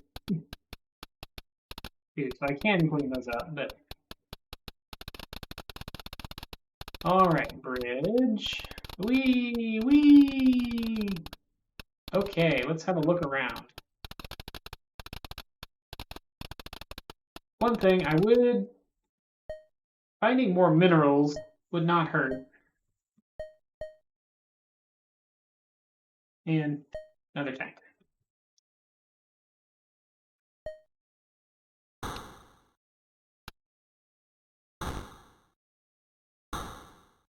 To have another tank there for safety's sake. Whoa, okay, that is a defensive turret for the aliens. See if I can see them. But the base isn't completely surrounded by them right now. Actually, on this difficulty, I think that's as many as they get. On the higher difficulties, it'll do more of that.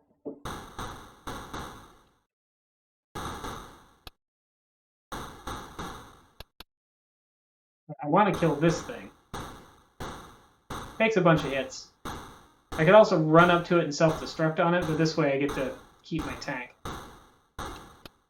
There, I think it's destroyed now. Yeah. It's destroyed. So that one will no longer, should stop spawning these things pretty soon. Oop.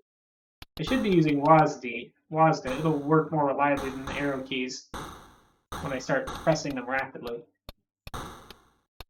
Yeah, it looks like we're not spawning, and that's another turret on the left side. I hear a lot of shooting happening. Wonder where that is. I guess there. But there should be less of that stuff coming now. We're at 166, so this is about halfway across the map.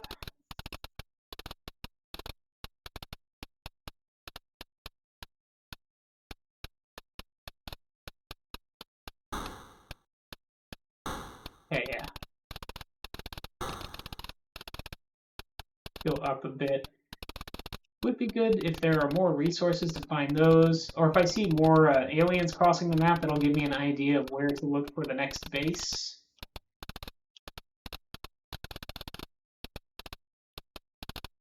Or if I just run into the base. If there could be another one on this island, but there's at least another island further to the west here. Maybe there's not a whole lot of resources on this. Oh, here we go. Map. There's a big cluster around. Whoa, and a whole lot of aliens. 127. So around 130 by 20-ish. But yeah, aliens. Hello. If I had a big pile of tanks, this would be a good place to put them when they are on the water.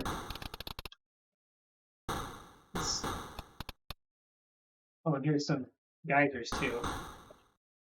If I could build a factory here in this general area to harvest those resources for a few factories and do stuff, I think I'm just going to try and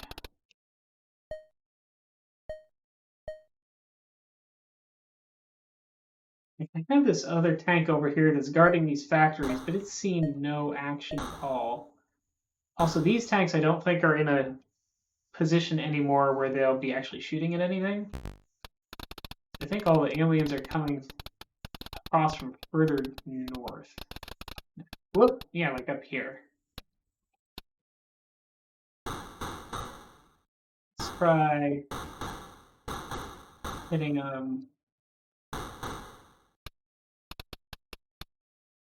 as they come across here.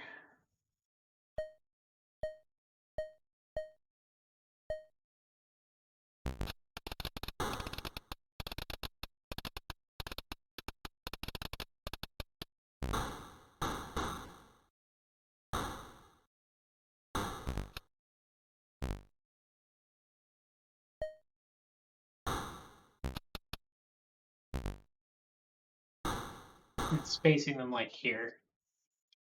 Actually, maybe even moving them further apart so that I can.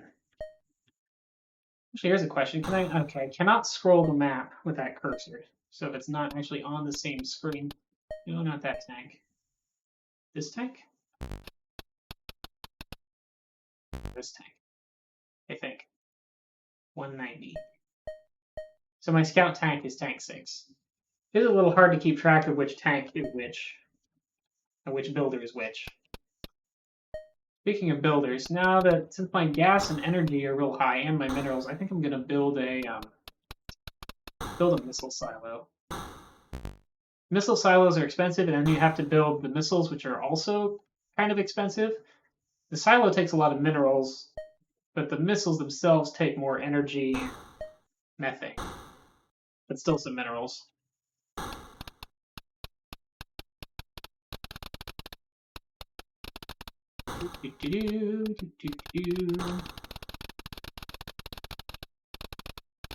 Like, I am really tempted to build another factory here, just so that I could get tanks here.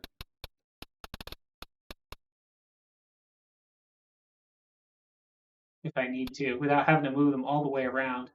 And also there's minerals to process here. But, oh well, whatever. Let's build a bridge.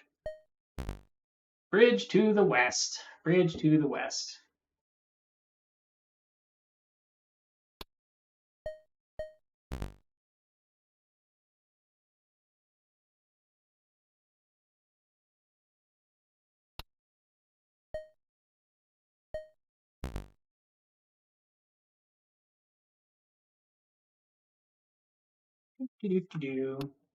Looks like these two land masses aren't that far apart.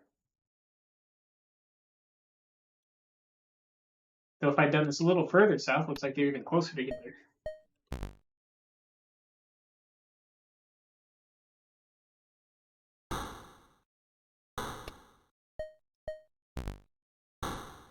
Although maybe this is just a little speck of land in between them.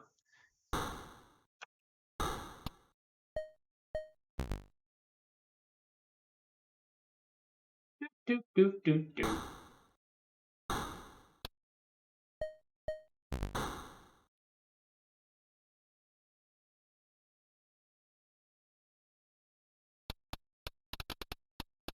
Oh yeah, this is well, that'll save me a few tiles of bridge building.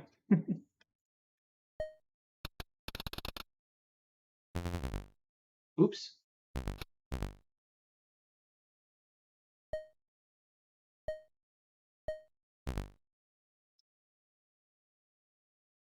Somehow it decided my tank was in the way.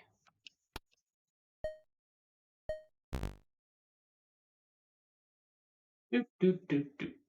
But yeah. Oh, Slothy Sunday. You said you're probably going to watch the VOD, but there are other cool things in the manual, like the memory map for the game.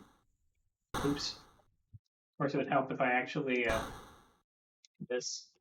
Here's the standard C64 memory map and the game's memory map, and an explanation of why he put things where he did. Though I don't think he goes into a lot of details, like how you can hide graphics data under the kernel and still have it active, and how the standard character data is shadowed in that range and stuff. But yeah, a lot of neat things in there.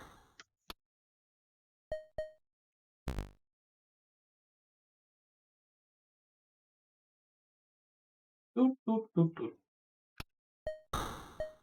And if you don't have a real Commodore 64, the purchase of the physical edition does also include a download for the D64 image. And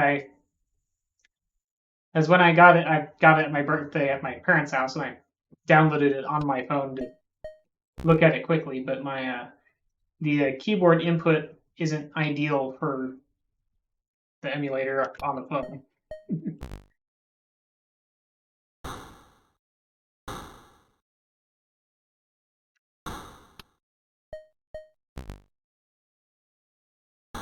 But this version, I took off the floppy. So I tried it last night. I tried the first map on my actual Commodore 64 last night, just to make sure the disc worked and stuff. And because I thought it had some joystick control, it doesn't have any joystick controls. But of course, on my actual Commodore, I have actual Atari joysticks to use for games. But almost to the land, and then we can have a look around over here.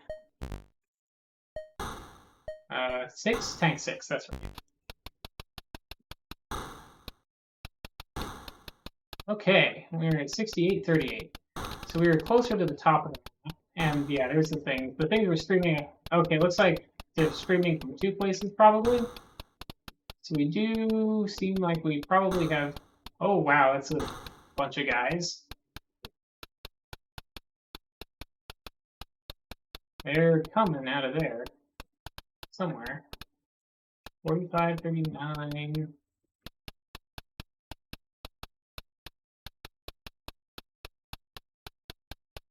Coming from down here somewhere.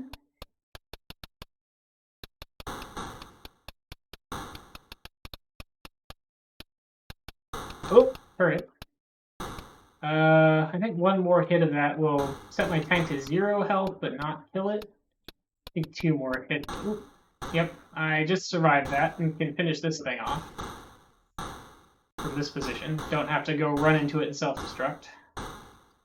Self-destruct takes a few seconds to charge, so I'd get killed by the turrets from this position if I did that.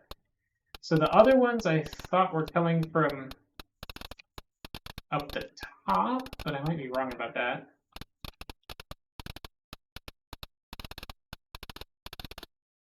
Oh, hey, more minerals.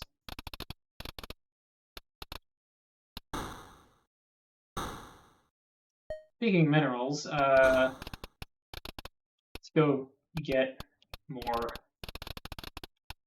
here. Quick. Oop. Something hit one of my things. That red flash was one of my things taking damage. I just don't know what took damage.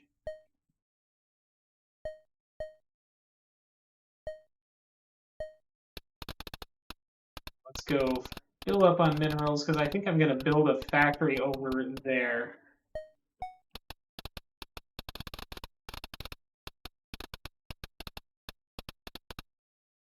Whatever it was, if it was a unit, it didn't die, because I still have all of my units showing as active.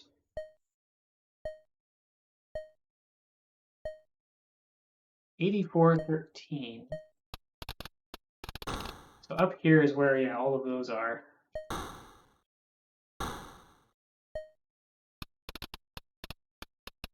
I can sneak by the stream of... Oh, actually. Huh. Okay, that was easy. Let's build a factory here.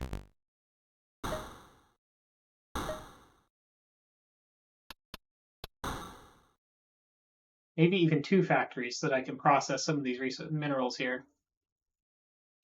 Build, build, build, build. The fancy building construction effects. Boop, boop, boop, boop, boop, boop, boop, boop.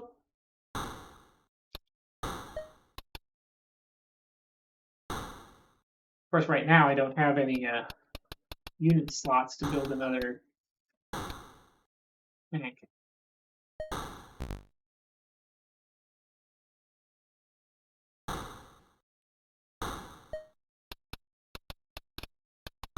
This also might divert some of the aliens to try and come up this direction. Not really sure how their AI works, but I assume they head towards my factories, because if I lose all my factories, I lose.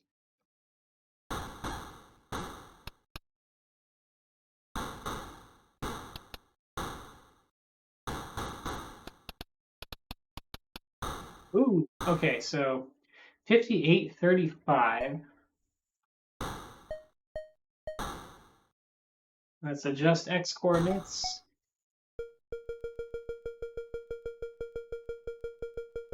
58, 30, go 58, 38, launch missile.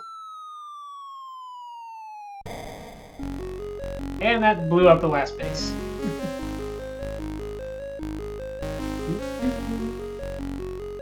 And that's my new Planet X2 game on my Commodore 64.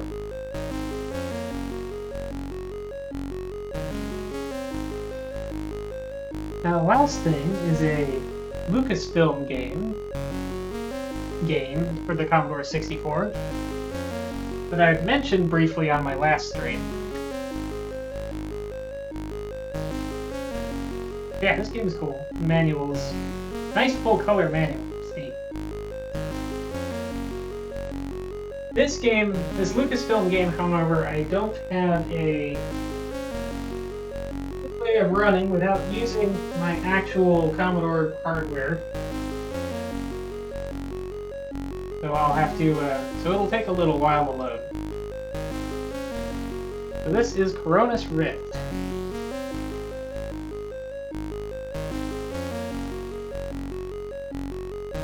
Explore the... Well, I'll read the box after I get things set up here. Let's see. First of all, I need to plug things into things. I need my checklist of what to do in which order.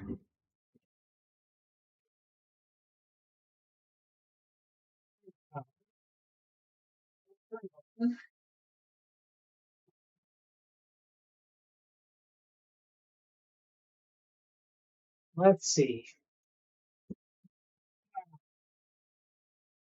The server drive off, that unplugged, plug all those cables in, plug this cable in, the USB.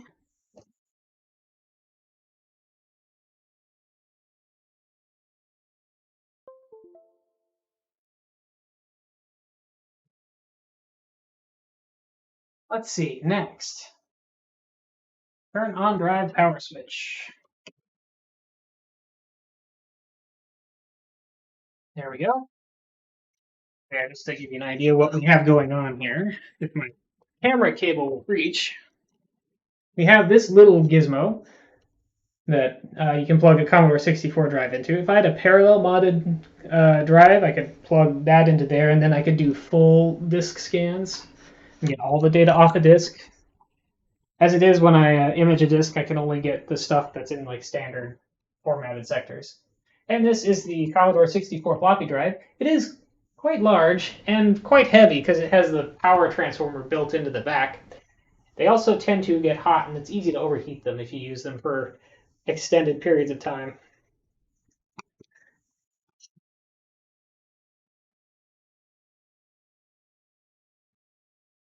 Be a bit noisy too sometimes.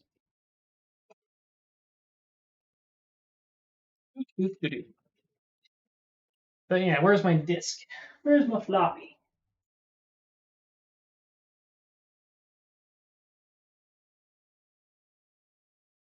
We have a Commodore formatted on one side and Atari formatted on the other, and kind of unusually has labels on both sides.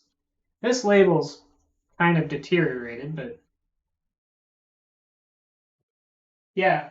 So the Commodore 64 floppy drive has a 6502 processor, which is very similar to the 6510 that's in the Commodore 64. Uses the same, clocked at the same speed. Well, yeah, it's a 5 1/4 floppy, just a standard. You've never seen those? I remember at the Ford plant, some of the engineers showed me floppies that were like this big. But yeah, all of these things come with those. Because this is before they made 3.5-inch floppies. Yeah, I'll see if I can remember how to set up my emulator to do this properly. I think I use that shortcut. There's some weird old disk things. Start 64.bat.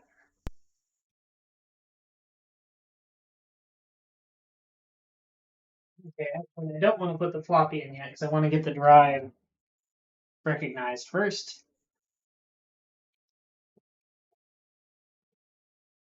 Settings, peripheral devices, drive, PC device, open CVM.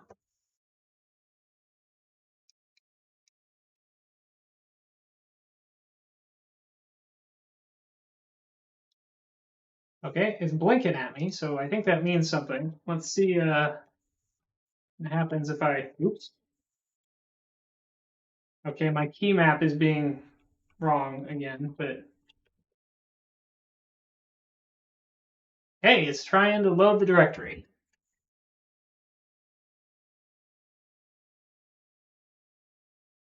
See, I just did that with the disk not in it, so it didn't find anything, but it did spin the drive, and the light is flashing and everything. And also that thing's going crazy because the emulator is now talking via the Zoom floppy to the drive as though it was a drive was really hooked up to the real Commodore 64.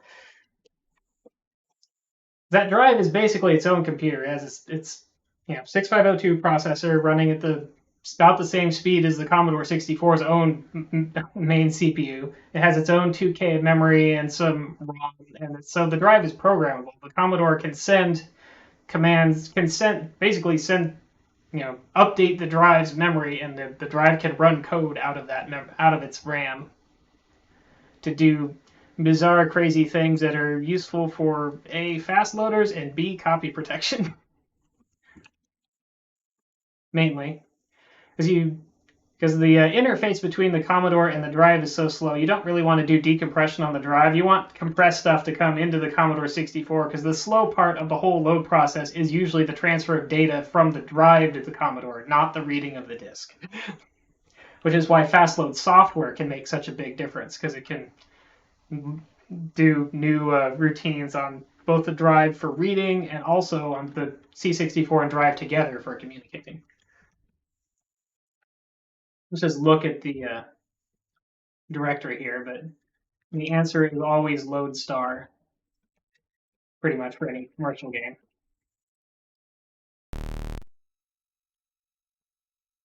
And there we are. We're off. We're loading something. While that is loading, because I cannot warp mode the actual physical hardware, I will read the box. Oop. It stopped. Initially the Commodore 64, you originally would usually get it with a tape drive because the floppy drives were kind of expensive.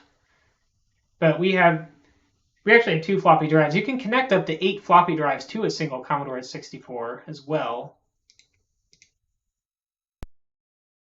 Okay, let's try this again.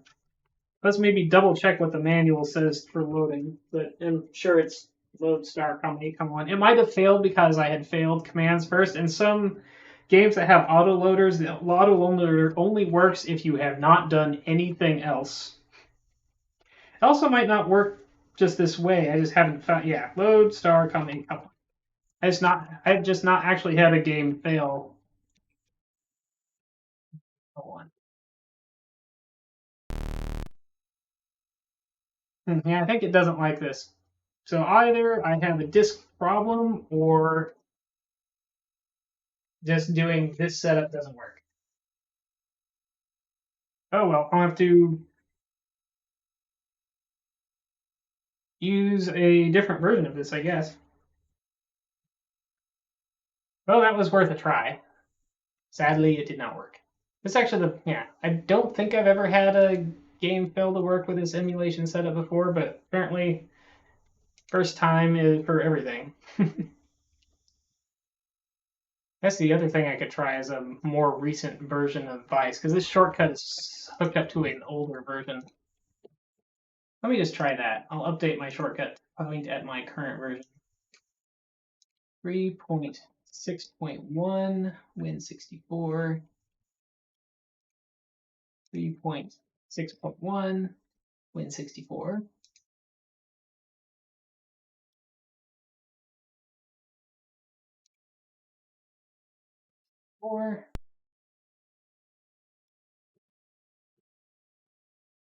Preferences, settings, peripherals, drive. That's why my keyboard mappings just changed, is because it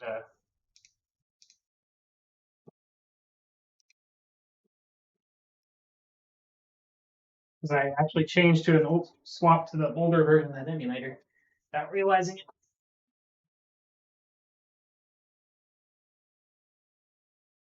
Oh, nope. My keyboard is still different. I don't know. Let me just double check that I am using the version I think I am. Yeah, okay.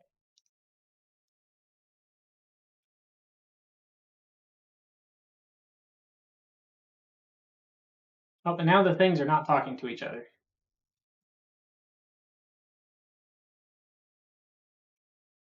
That's probably because I shut down that other emulator instance and started up with this one, and it's going to be unhappy now.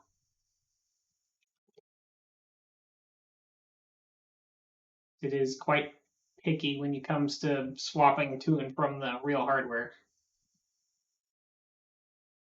Should time out here in a moment.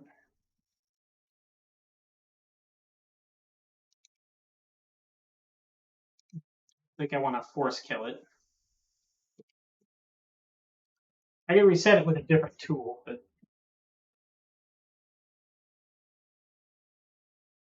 but we're just going to try this a different way.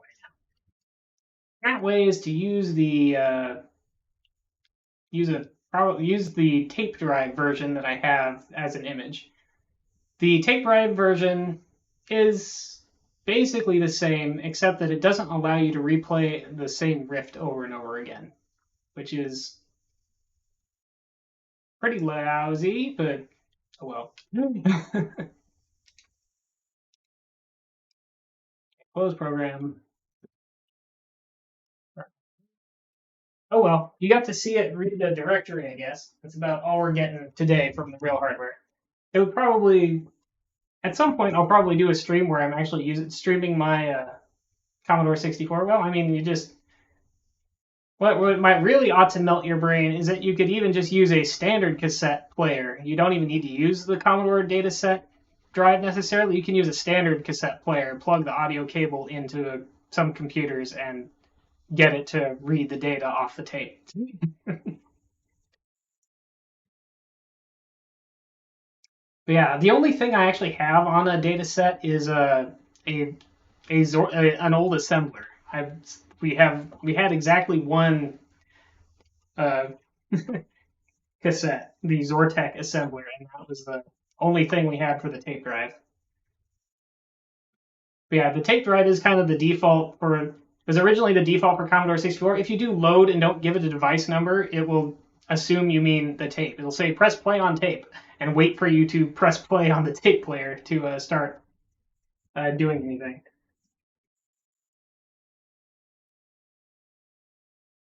Main problems with stuff on tape is that you start at the beginning and you go. There's no like there's no like seek to file and load it. You just start from the beginning and load. If it's something you need to load that's later, then you jump. Uh, what is the interface that it uses? C64. What's the name of the drive?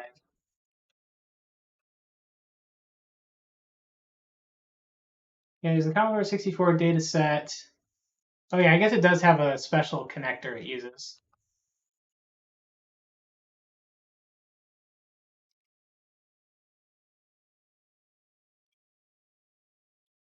But I know I've read somewhere people using other cassette things to play it, and people would copy them, and people would copy data sets with like their stereo system. Yeah, you don't manually fast forward because you don't know where on the like you just hit play and you have to wait for it to get there if it's not wanting to load something from the beginning. And if if you got to a point and you wanted to load something earlier, well, then you have to rewind the tape and play it.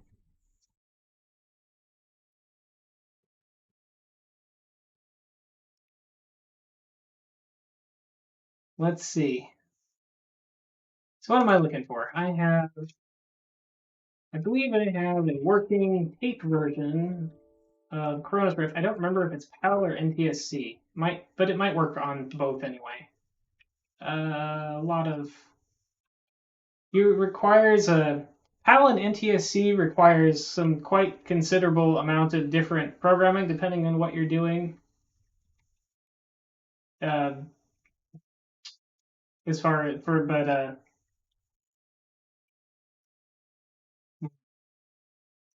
C64 other Koronis R. I guess it's that.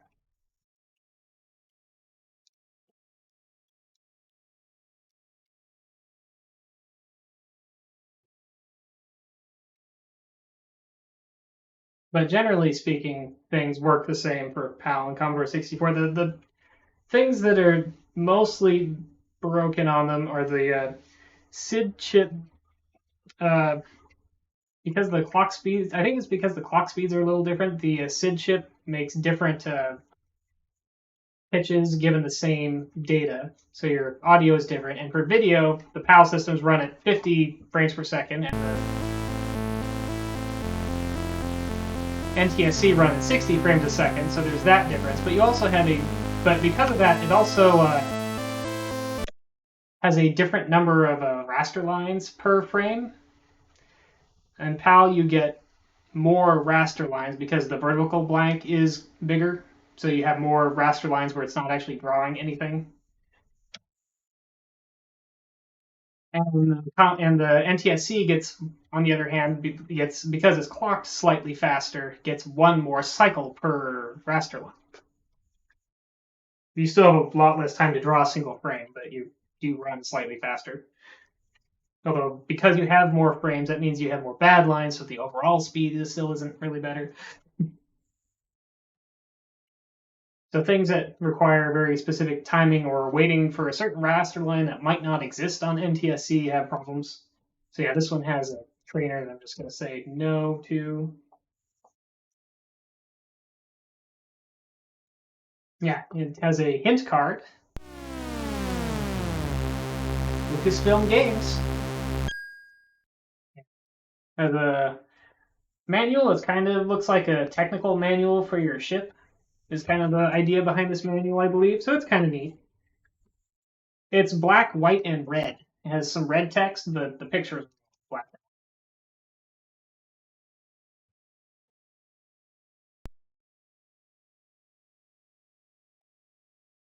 Decompressing or something. Or just loading. The other thing with the when you're loading off a tape, I believe it actually can't draw to the screen because it throws the timing off. Because every 8 lines, the CPU gets fewer cycles because the graphics chip is taking some of the cycles the CPU normally gets to load data. Because usually every other clock, like on the downtick of the clock cycle, the CPU runs, and on the uptick the graphics chip runs. But it might be the other way around. But on some lines, the video chip is having to load stuff. And it's worse if you're drawing sprites because it has to use even more cycles to load sprites. So yeah, we have a pretty in-depth manual that also has like labeled layouts of the UI and what things do. You can see our little robot guy there. And some story stuff, some background on the ancients that also has a different format. It looks like a technical printout. Kind of a neat manual, and shows what all these icons are, which I'll kind of describe and explain in a little bit.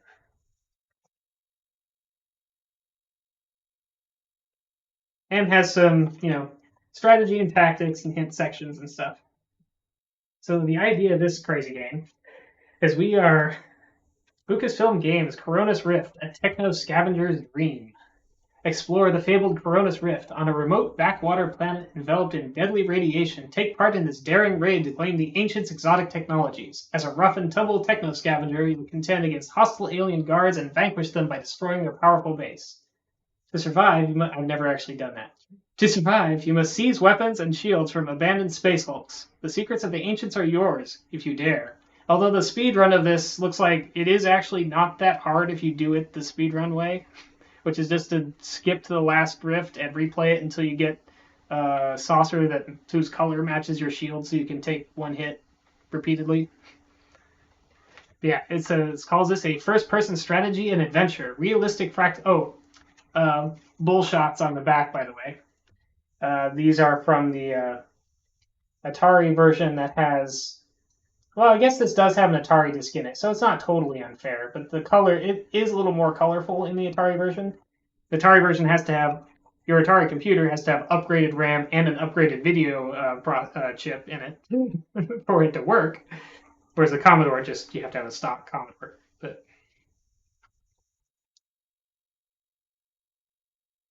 yeah, that's just the back of the box feel. The actual, there's more story stuff about you.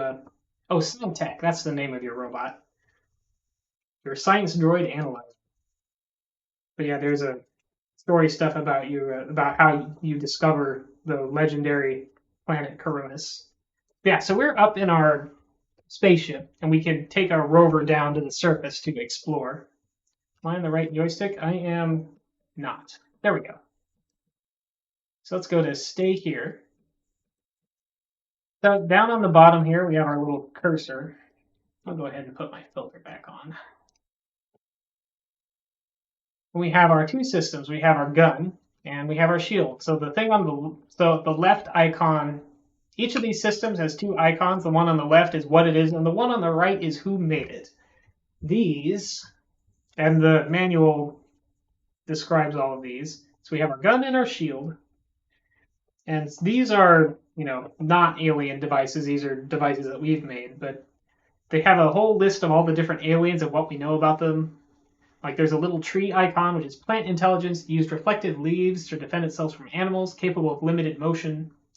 Some of these are, and it doesn't give you specific information about what kind of things they're good at, but some of them are better at doing certain kinds of modules than others. And some of them will make radar that'll only detect their own hulks and things like that. But there are several different types of devices, and some of them aren't in the manual. There are some specific device types that are sort of a mystery, and you have to figure out what they do. What am I doing? So yeah, we can dismantle to sell stuff that we get that we don't need, and we can analyze stuff with N-trip to give up. And I think we can actually store items up here too for later. I don't remember for sure how that works. Yeah, so we have a bunch of extra slots. Analysis just tells us the power and efficiency of an item, because we also, like, generators and power banks are also items that you get, and some things take more power than others, and if you use too much power, it'll kill your ship speed and make other things recharge slowly. So, yeah, let's load some more. Now entering Rift 1. And look, there's a Hulk straight ahead.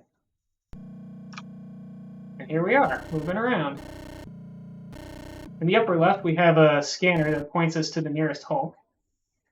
And so we can send our Repotech robot out to loot the Hulk, which is important because the Hulks like to self-destruct. And sometimes they'll do that before our robot even gets back. Alright, we got a different shield, which I'm not going to turn on because I'm about to get attacked and I don't want it to charge up from nothing. I'll point towards the next Hulk. Clear the mountain way. Danger, Guardian saucers approaching. So don't see him yet. Okay, there's the next Hulk. Let's blow up the... well, let's move. I'll go ahead and move up close to the Hulk. I don't want to accidentally shoot the Hulk because I'll blow it up, and then I won't be able to loot it. How did they do this? I don't know. I haven't really looked into detail as to how this game works. Come back here, ship. So my shield was made by the tree people, actually. That icon down there. My new shield that I haven't turned on yet. Come back here, saucer. Now, supposedly, I don't know the details of how it works, but the longer, for every so many minutes you are on Koronis Rift, or on Koronis, the saucers that get launched at you are stronger. There we go. And you can also get multiple saucers after you at once. Loot Hulk.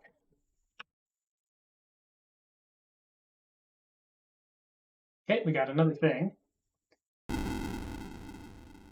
That's a new generator. I'm going to go ahead and put the new shield on. I don't know if that generator is any good, though, so I'm not going to do that. I do know that shield is slightly better than the one I've got, though. I think. I remember that being the case. So you can see the thing. So up in the top, you've got in the upper left... oh, I guess I outran that saucer. Yeah, but the Commodore 64 can't render giant sprites. The Commodore 64 can render 24 by 21 sprites, and they can be double width, double height, though you lose resolution then, but like it definitely couldn't render sprites over this whole thing. Now, it's pretty clearly not, like the terrain is not updating at a full 60 frames a second like the rest of the, like the UI is. So there is that too. My ship is almost full.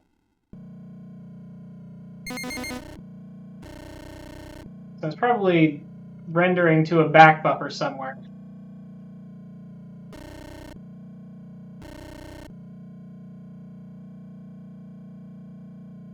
And that somewhere would probably have to be, well, I guess it wouldn't necessarily have to be a separate Vic bank, because I think they're using character mode, the top and bottom. But also these, oh, okay, I guess I outran the thing again.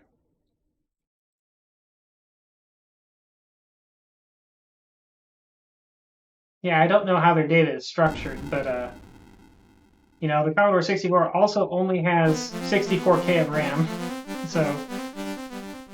And these maps are actually quite big.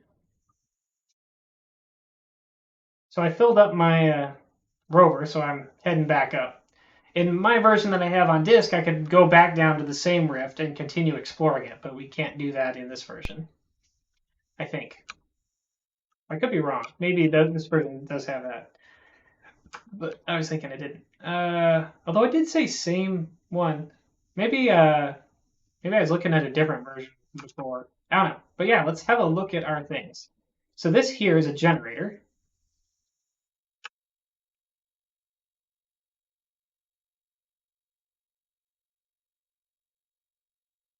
Efficiency 12, power 12. I assume that's better than no generator. So I'll keep that. This here is like a power bank, a battery kind of thing. I believe the far left and far right slots are also special. Like they're hooked up to the two unused displays up here, here and here, that are just show a test pattern when I'm down on the ground. What does it say for analysis? Efficiency 15, power 15. I also would assume that's an improvement. I'm going to go ahead and dismantle this old shield. I have a better one. And it wasn't worth anything though. Total killer credit so far is 0. I'm going to move this towards the middle. Switch that around, and one last system to look at. This one is a special radar. Remote sensing device designed to locate a specific type or class of objects, may also serve as a compass or direction finder. So this one, so I believe I found this one before, just looks for certain kinds of hulks. Actually, I don't see that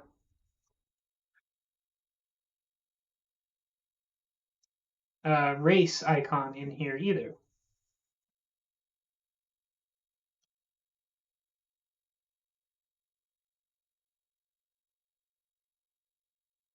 But I think I'll probably just sell this thing.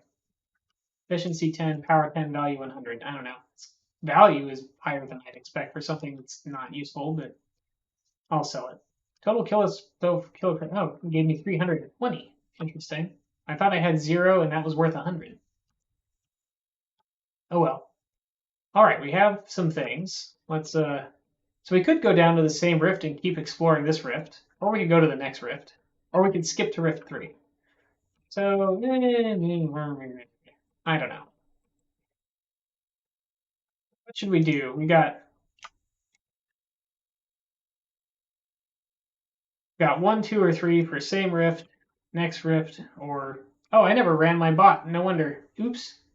No wonder. Also, I didn't resize this web all the million times where he started it. Let's make this a little bigger.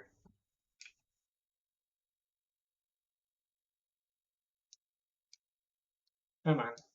Be a normal size. Yeah, I forgot to run my bot today. That never happens. I guess I didn't actually go through my normal checklist. Who knows what other things I forgot to do because I didn't go through my whole checklist.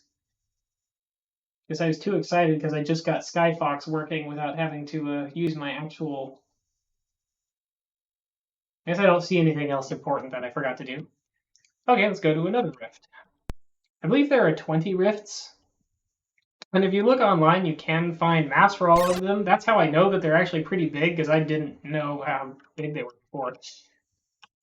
Another Hulk straight ahead. Now in the very upper right, you can see that I actually have some bars in my shield display. Instead of just nothing. This shield is considerably stronger than my old one. And I can still move. I got a big frog Hulk. Blue frog Hulk.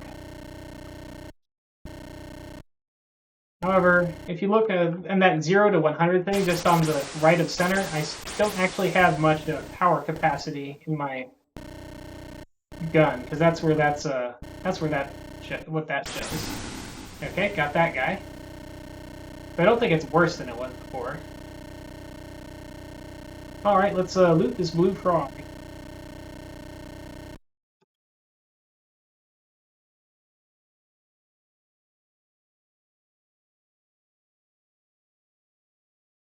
Oof. All right, this is I don't know what that is actually.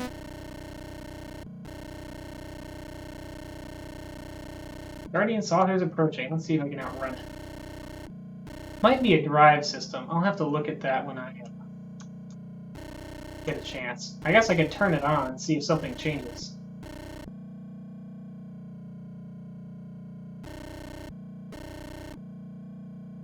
Don't want to stop now. I might be able to outrun this Guardian Saucer if I keep going.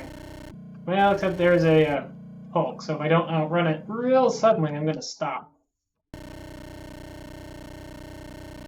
I don't know what that Hulk is.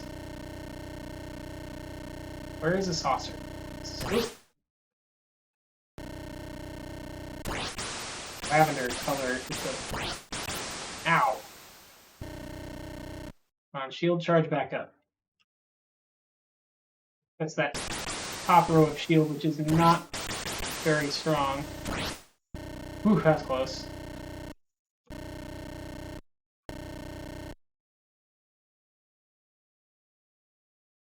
Don't shoot me again until my shield charges a little. Gotcha.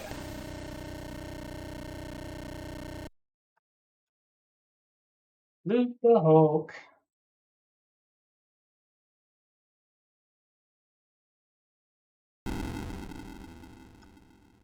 Oh, that looks like a drive system. Let's try that and see how fast we go. Doesn't look like we're really going any faster. Maybe I don't have enough power for that one. Oh, 2 saucers, I guess. Oh no, I guess not.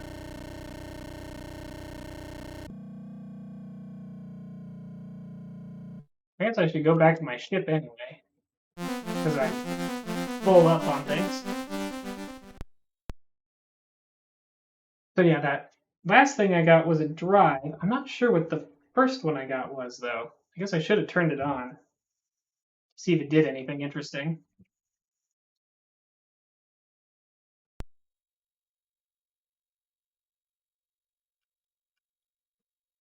I guess I'll bring it down with me and see. Yeah, let's I don't think this drive made me faster. Let's analyze. What if its efficiency is really high? I'm probably just gonna dismantle it. Well, its efficiency is really high. And I'm also full of stuff.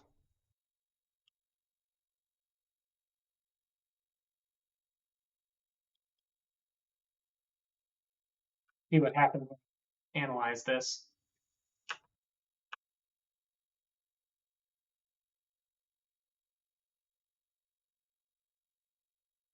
Well, whatever it is, it's worth quite a bit.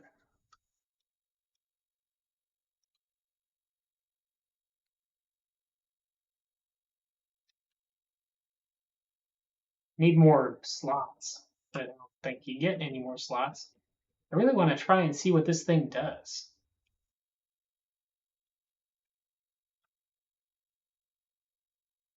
I guess I'll drop off this drive system.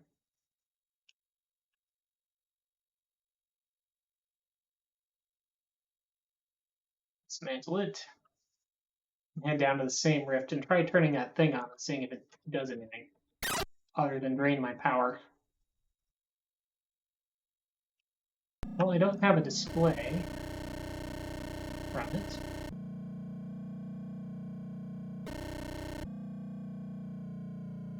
It is chewing up my power, seems like. I'm not moving very fast with it on.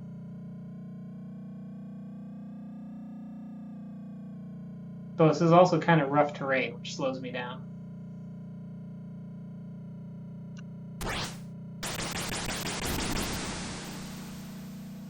Bye-bye. Oh, I guess there's 2 of them.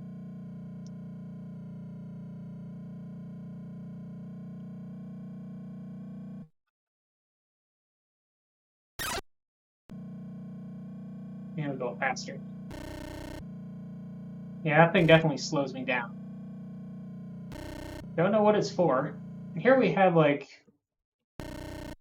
a side hopper from Metroid, maybe? Where's the other saucer? There it is. Ooh, it's shooting a lot of shots. I hit it a few times. And it's missed me a lot. I hit it again. Come on, charge back up. Guns and shields.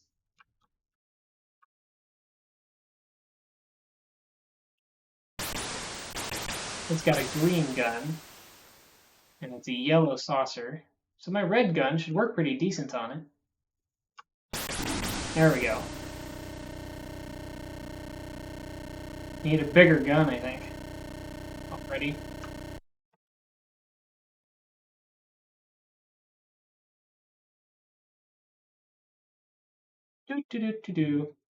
One thing that I've had happen that I remember is that okay, that is a that's another radar, so that's pointing me at a different Hulk than the one my scanner sees.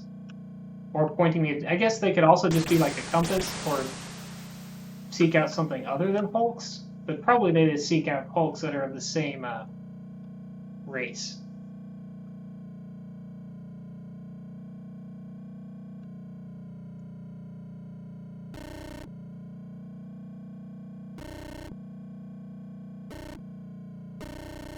Got this carousel looking thing. I don't know.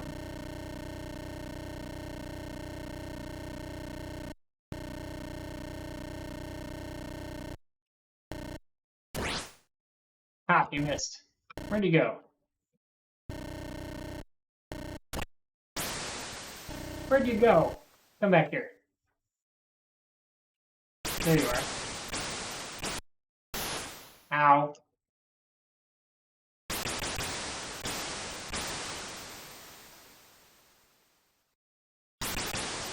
Oh, those were all misses. Fields are probably not happy right now. Oh, I'm not dead though. By some miracle. Also, apparently there's one more saucer here though.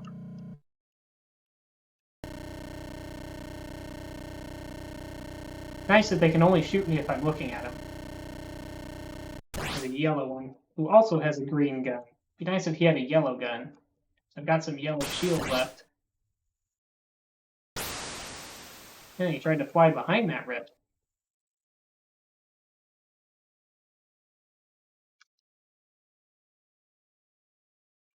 I guess they handled the wrong sprites behind the behind or in front of the terrain, depending on which is appropriate.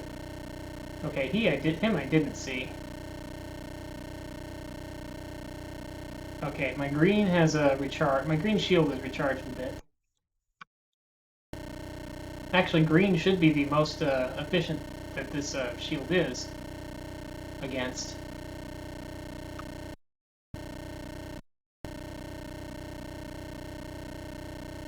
Because it's a green shield. Where are you, thing?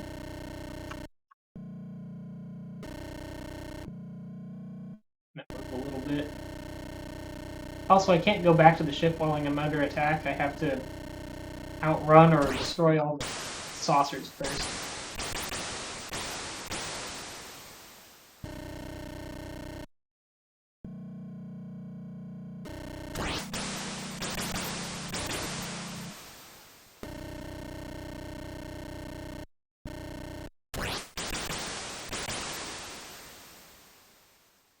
Really could use a...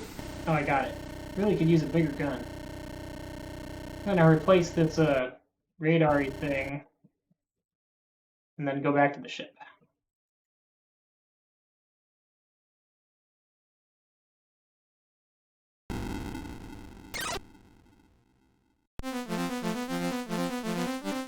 Well, it didn't replace it. I'm not sure where that module goes then. Does it go on the conveyor? Guess I had to go to add module to force it to replace that one.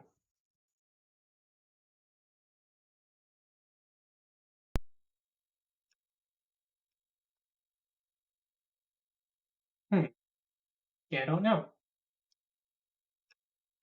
I guess I don't get that then. I'll just dismantle these mystery things.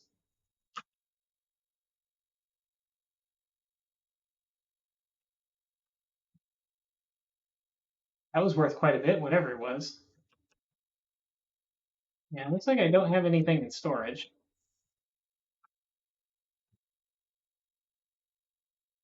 Wonder what that thing was that I didn't get. Head back down here. It's probably going to be something... Oh, I can still add the module. That's a different shield. Sort of tempted to turn it on and see what happens, but it's probably a bad idea, really.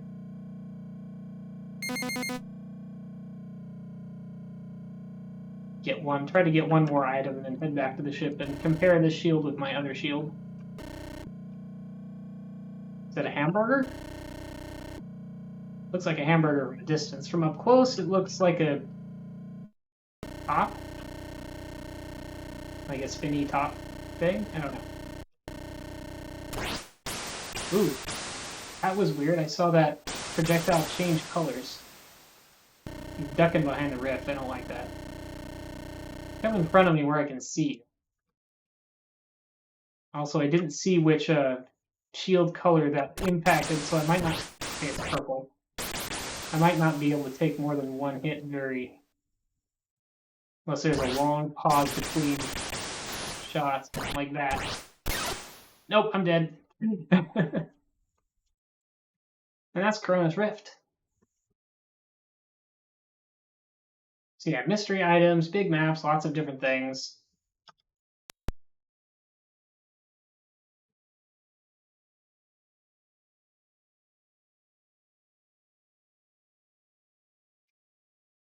Loading again.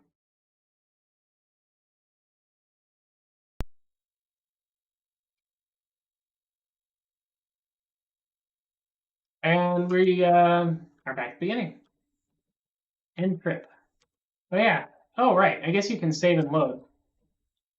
So that would have been a smart thing to do. And I guess once you've made some money, if you don't want to like beat the game, you can. If you think you just can't make it any further, I guess you can end the game, which gives you the game basically the game over screen without having a blown up rover. Yeah, neat thing. Let's see. Is there anything really super interesting in here that we want here? Video displays, search drive, guardian saucers, looting hulks, final objective. Is yeah on Rift 20. No, the C64 doesn't have any internal storage. There is a very extremely expensive hard drive that no one has for it, but generally speaking, if a game saves, it just saves onto its own disk. Usually in some specific sector where it stores that, or sectors. Though, like Beyond Castle Wolfenstein, like writes over its entire thing practically to save the layout, the bunker layout and stuff. I think it has a pretty crazy save system. But most C64 games just don't save, but there are some like this one that do.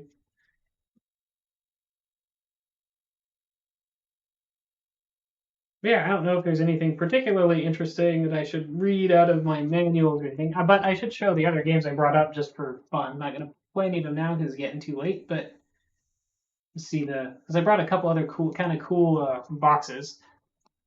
And Slothy, you weren't here for the other ones that I showed, so I'll show those anyway. Oh, and the Planet X2 disc.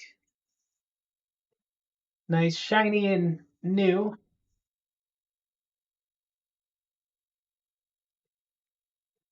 These are cool looking things here.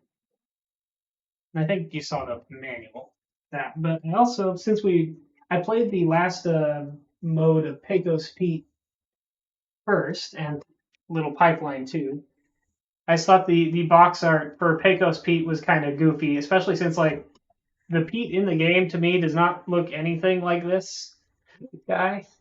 But it does have the hat being shot off the head with the arrow, and it has a vulture, and it has a milking a cow, which is the end of the game on the bottom right corner there.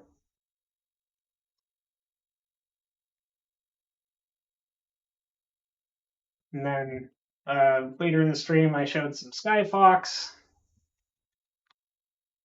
just one of these cool electronic arts opening up kind of thing dealies with a comic inside, like actually printed onto the packaging. And some neat screenshots, real screenshots from the Commodore 64 version.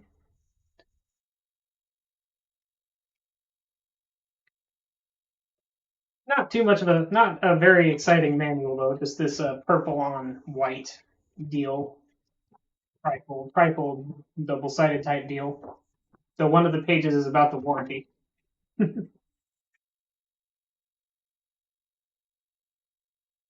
Then we have an album-style EA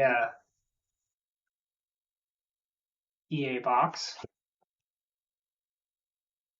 That is the backside is actually printed, so you look at it in like the diamond way. But yeah, this is an actual, album style thing that opens up this way, and you just slide the disc out of it. Oh, madness.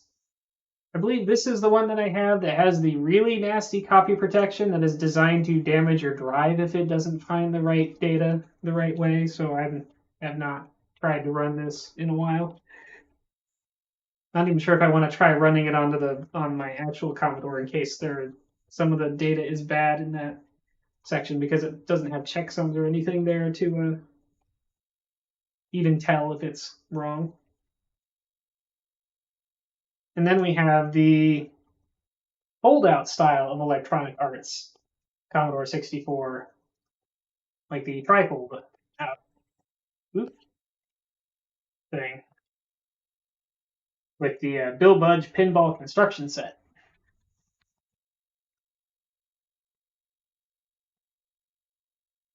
It has stuff.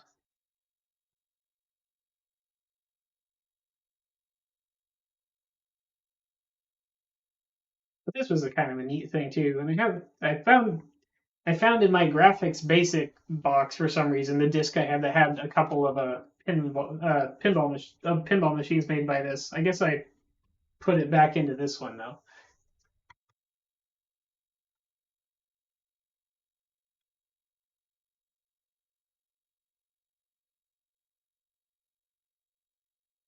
This actually in the inside has a description of a lot of the icons in like a super pixely. I don't know if this will show up really, but all the icons no, it doesn't really. It's all blurred out. But they outlined all of the pixels in black on this, so it's very like clearly pixely, and has like some little mini interview stuff, I guess, with Bill Budge, and some kind of weird anecdote about him playing a video game and losing. Yeah, and its manual's quite nice actually. Can't really probably see very much, but it has a little reference for what all of the tools and parts are on the back in the game. The actual manual, not exactly full color, but it's got some different. It's got black and some different tones of purple, I guess.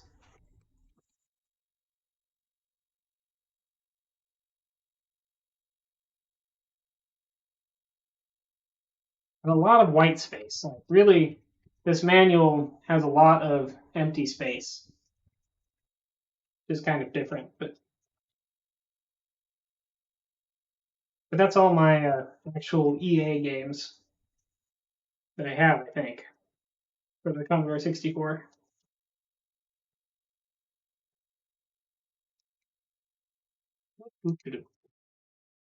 And maybe someday I'll try to actually like beat Koronis Rift and figure out like what all the mystery items and stuff do. I'm especially interested in ones that use the extra two displays that they have because there are supposedly things that do that, and I've always kind of wondered what they would be, but I don't know. But yeah, so good night. I'm gonna end the stream now, and the plan for next week is finally to get around to Battle Chef Brigade. I mean, kind of my original plan for this week, and then I decided to do more Commodore stuff because I got Planet X2 and had some other stuff handy that I wanted to fiddle with.